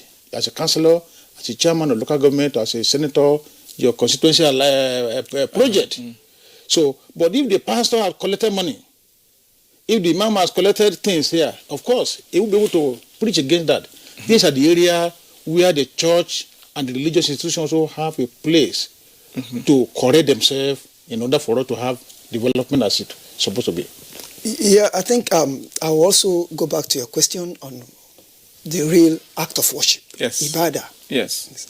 The Prophet of Islam, Muhammad sallallahu alaihi wasallam, said in one of his hadith Tirmidhi, where he said, "By the one whose hands is my soul," he was swearing. He said, "You will not enter paradise until you believe, and you will not believe until you love one another." Here is telling us that worship is about love, and that is why, as Muslims, you go to the mosque. Nobody has a position in the mosque. The imam only has it. All other people, you are the same.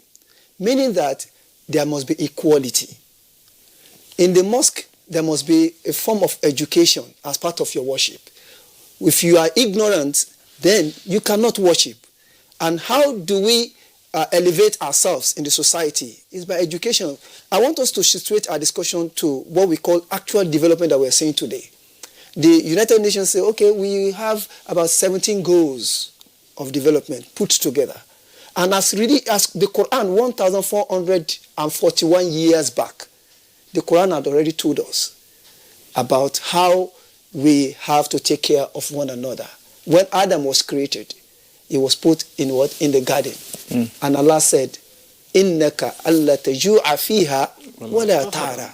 I have put you here. You will never be hungry. I will provide for you. I will feed you. I will give you shelter. You will never be thirsty. I will provide water for you. So, as a responsible, so I will not even allow you to live in. You will not be naked. Okay. Meaning that I will provide shelter. No, there will be technology to produce clothes. Clothes for you, sure. I'll provide clothes for you. I'll provide shelter for you. I'll provide everything that is needful to you as human being. So if God can say this, and He's providing up to this moment for us, but how are we now feeling indifferent about this? Because some people have decided to take away the right of other people. And when you are not being just in any society, what we call social justice, giving to those their own, what they deserve in the society. When you are not giving to them, then they will be lacking certain developmental things in their own environment. And if that is there, then there will be a lot of disparity. People will be angry. People want to vent their anger. People want to react. So these are the reason why we are having all this problem, and that is why we are going backward. In a society where all these differences and this gap have been breached, do you get what I'm saying? They enjoy religion more. If you go abroad, you want to pray in the church, in the mosque, there are a lot of decorum. There are a lot of respect. I will not say because I'm a Muslim, I want to call prayer and I will disturb my neighbor. You can't do that. Because you will not. I will not say because a church you want to worship and you disturb others. We have churches there, they worship and nobody disturbs one another. No, there is a church in Abuja here, and I always continue to honor that church, Ekwa Church in Wusetu. When they are doing services, you will never hear any noise outside, and they will never stop anybody from passing the road and there's something. Every day, I think I'm happy that I'm saying this in public today. Ekwa Church in Wusetu, when you pass through the road and they're close to their church, they will not block it, and you will not hear noise that they will be disturbing others. I've been monitoring for the past 18 years. Wow.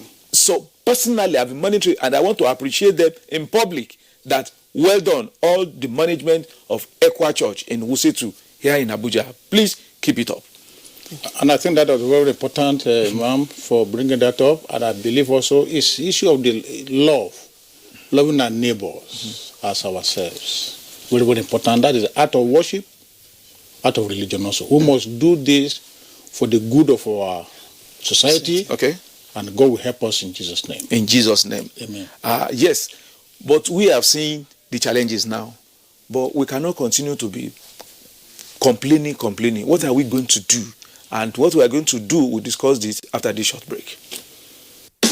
You are watching NTA, Nigerian Television Authority. For more information and news updates, visit our website at www.nta.ng, or you can follow us on Twitter at NTA News Now, or you can like us on Facebook at NTA Network News. Stay connected on our YouTube channel at www.youtube.com/NTA News Online. Watch our live stream at www.nta.ng/live. NTA, you can't beat the rich.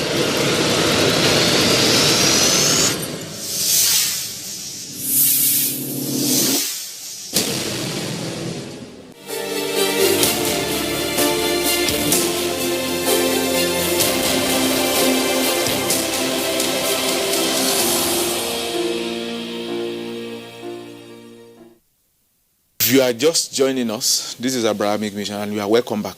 We have been discussing religion and development. You have discussed a lot of things, where we are not developed, and the position where we are supposed to be. Now, do we continue to complain? What do we do now as a nation? That we will now use the opportunity God has given to us because of our religiosity or because of our spirituality, and the one I said, godliness. You see, there are three things now. Some people are religious. You are the one you see in the mosques and churches. Some people are spiritual. That the only thing they want from God is prayers. They want magic. They will feel that they are the one who control God. I call them the spiritual people. But there are some the godly one. You will not see them too spiritual, too religious. Yet everything they do, they consider God. And they are the few among us, the religious people who claim to be religion. What should we be doing now for us at least to move up from development, as far as development is concerned?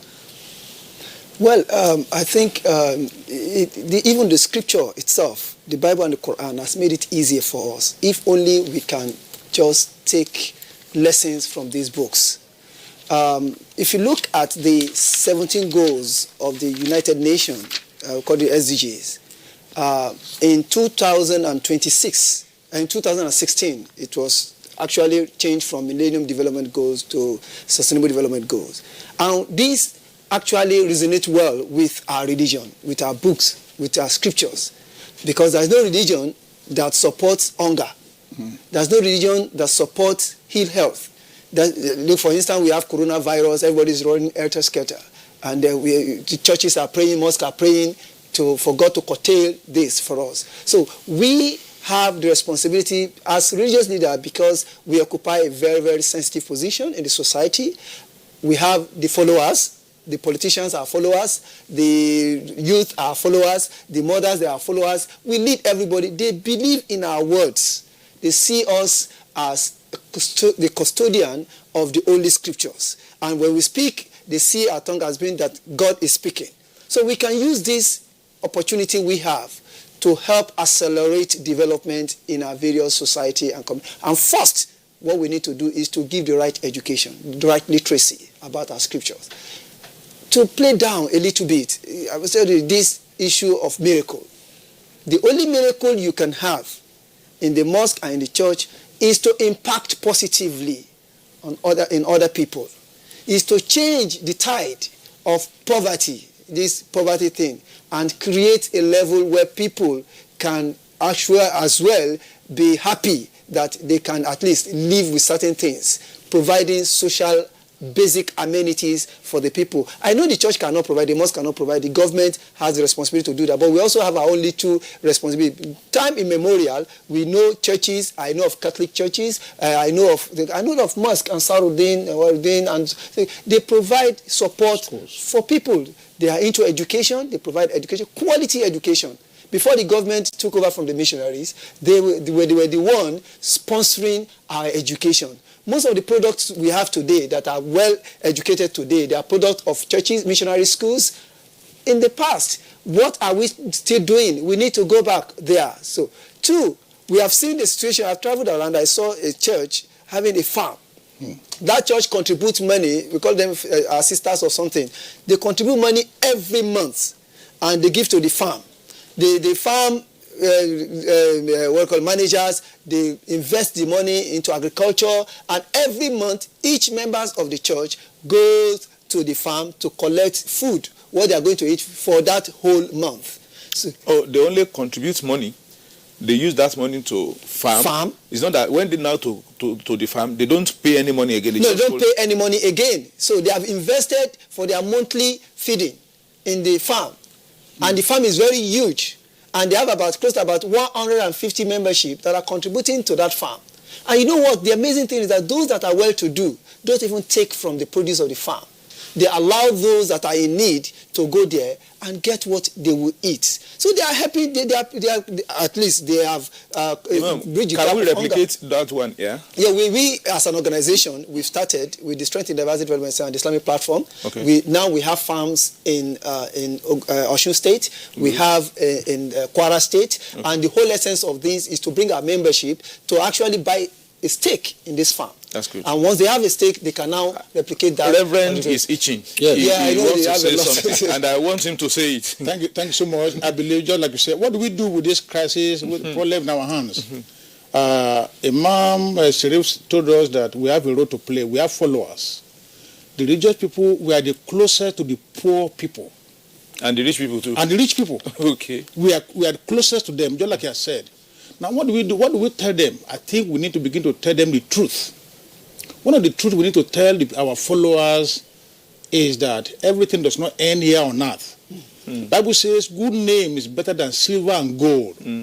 Because if somebody is selfish enough to want to, what belongs to your community, you are matching to yourself. One day you're going to die. And everybody should remember that, because that's very, very, very important. If somebody understands that one day is going to die, the question is, when you die, where do you go? And then what will people be saying after you have left here? And that's very, very important. That's the first thing in resolving some of the lapses and gaps concerning development. Number 2, I think also I want to challenge the government also to do some things. Let there be enforcement of laws without prejudice. Okay. Let there be enforcement of law. If there's enforcement and there are consequences, people will behave very well. Number 3 also is that the church and the religious mosque, let's stop from only preaching. Let practicalize what we are preaching, show love. We thank God for those who are doing one thing or the other. There are universities, schools, and everything that people are doing here and there. Yes, it's part of it. It's talked about farm. There are churches also that are having farms. There are churches, Foursquare, we have university, other churches, we have university here and there, secondary school and primary school. And also, let there be a way by which we teach moral. The government, are we forgetting our history? Imam, you know, when you forget history, now we are no longer teaching history in our schools. It was... And that is a bad situation for us. Yes. Some of the children today, they don't know who are those people that fought for independence. Yes. They don't even know them.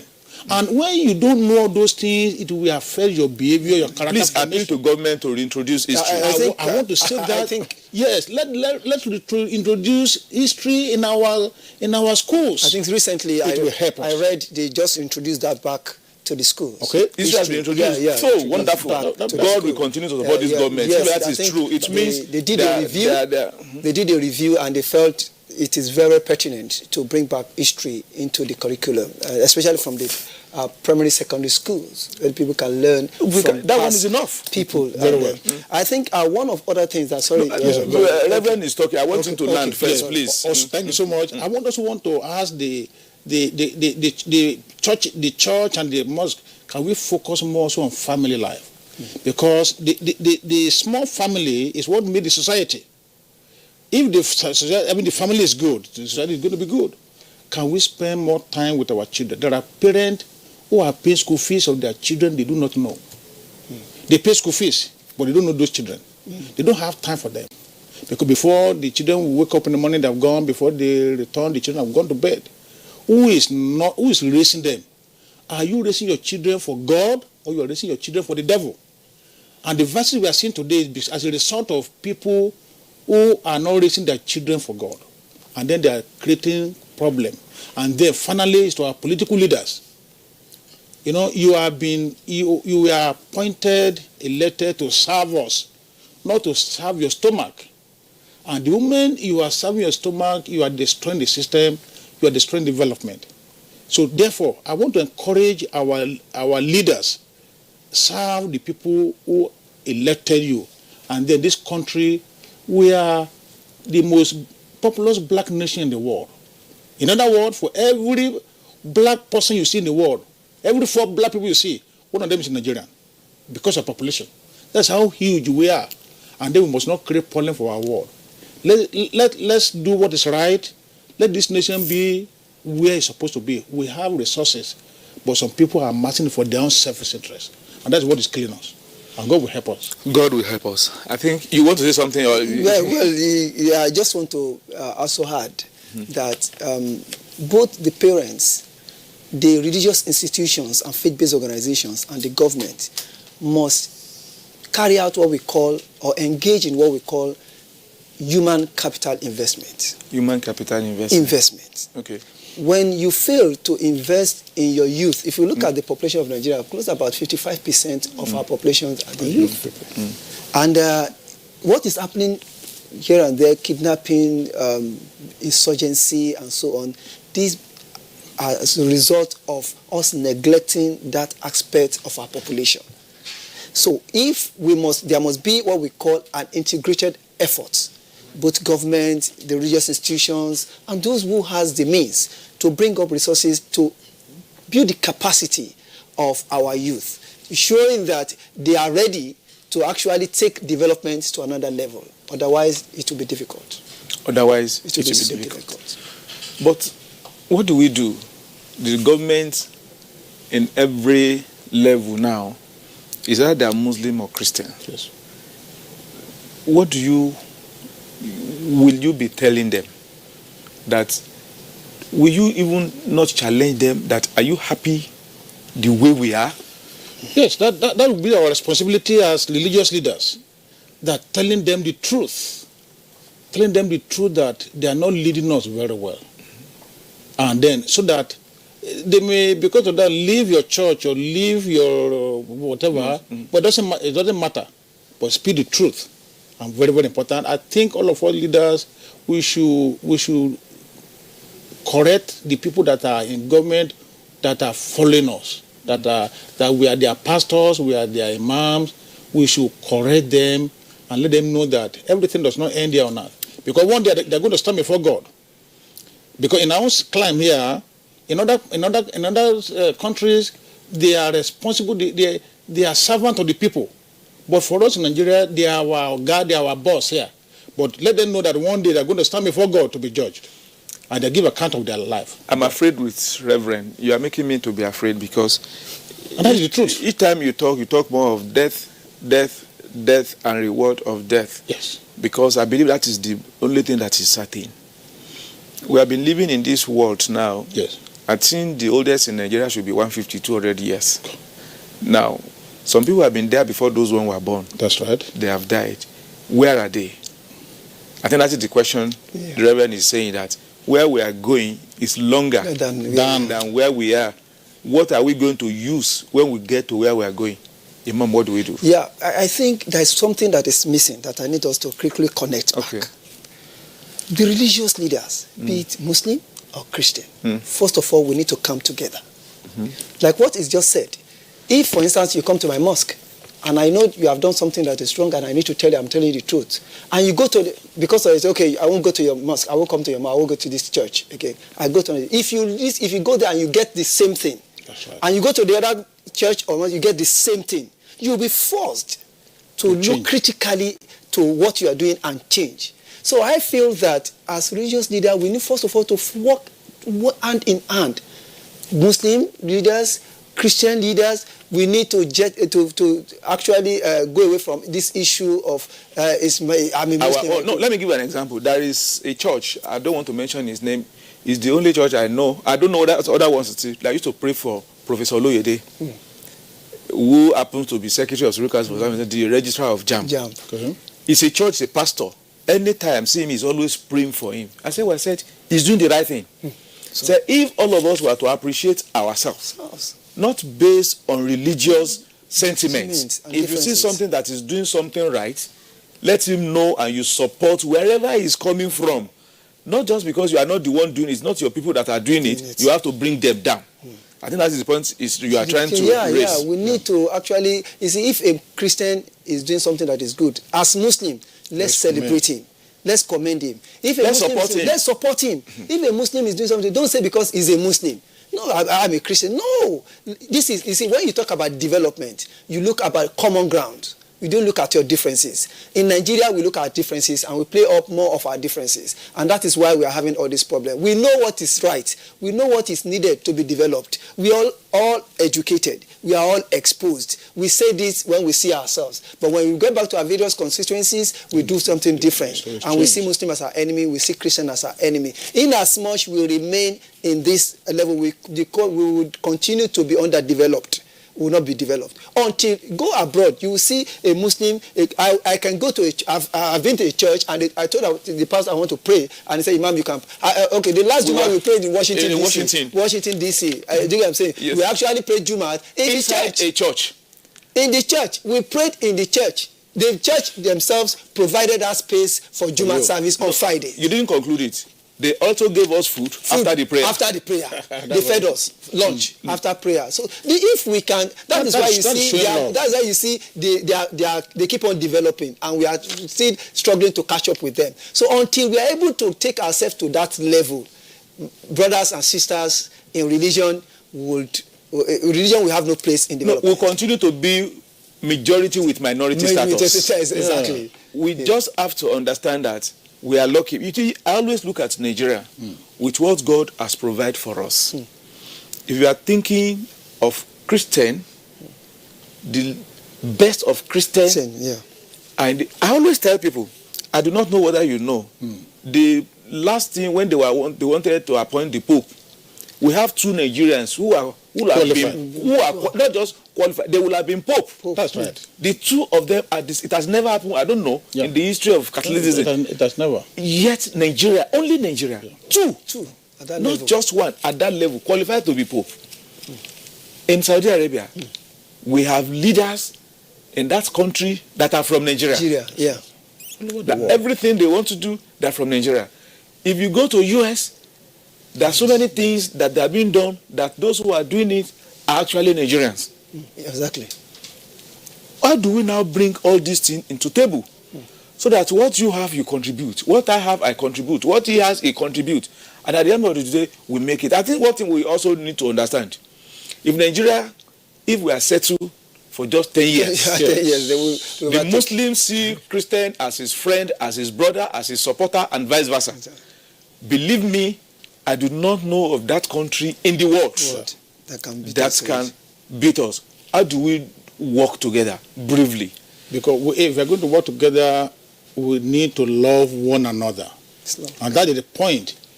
Jesus said, will you know that you are my followers when you love one another? And the Bible also talks about loving your neighbor as yourself. We know the story of the Good Samaritan that shows that who is your neighbor? The person you can help, the person you can support, the person you can encourage, the person that is dying that needs something that you can give.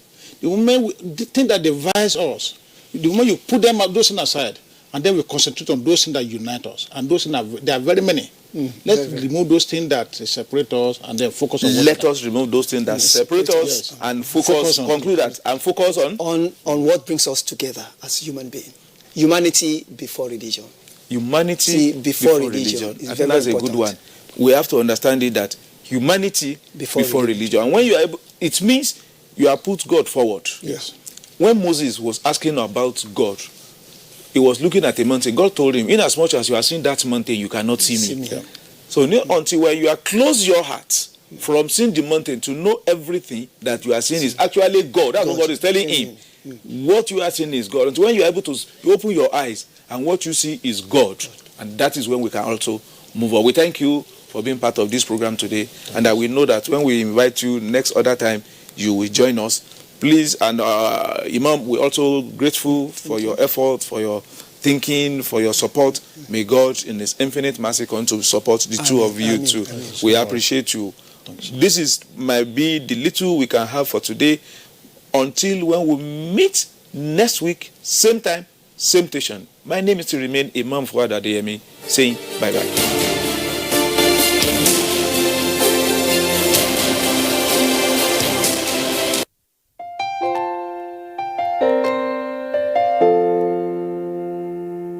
My brother, my sister, papa, mama, and pikin.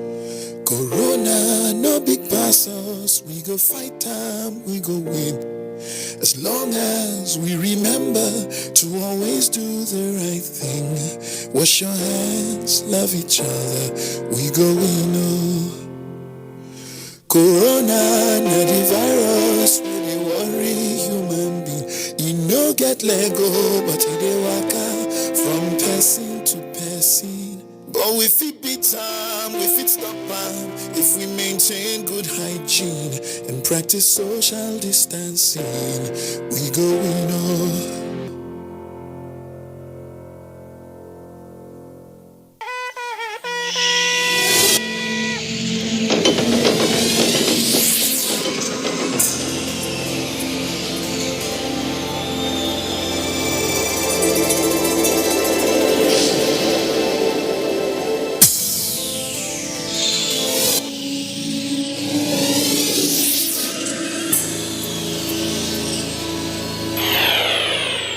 NTA, you can't beat the rich.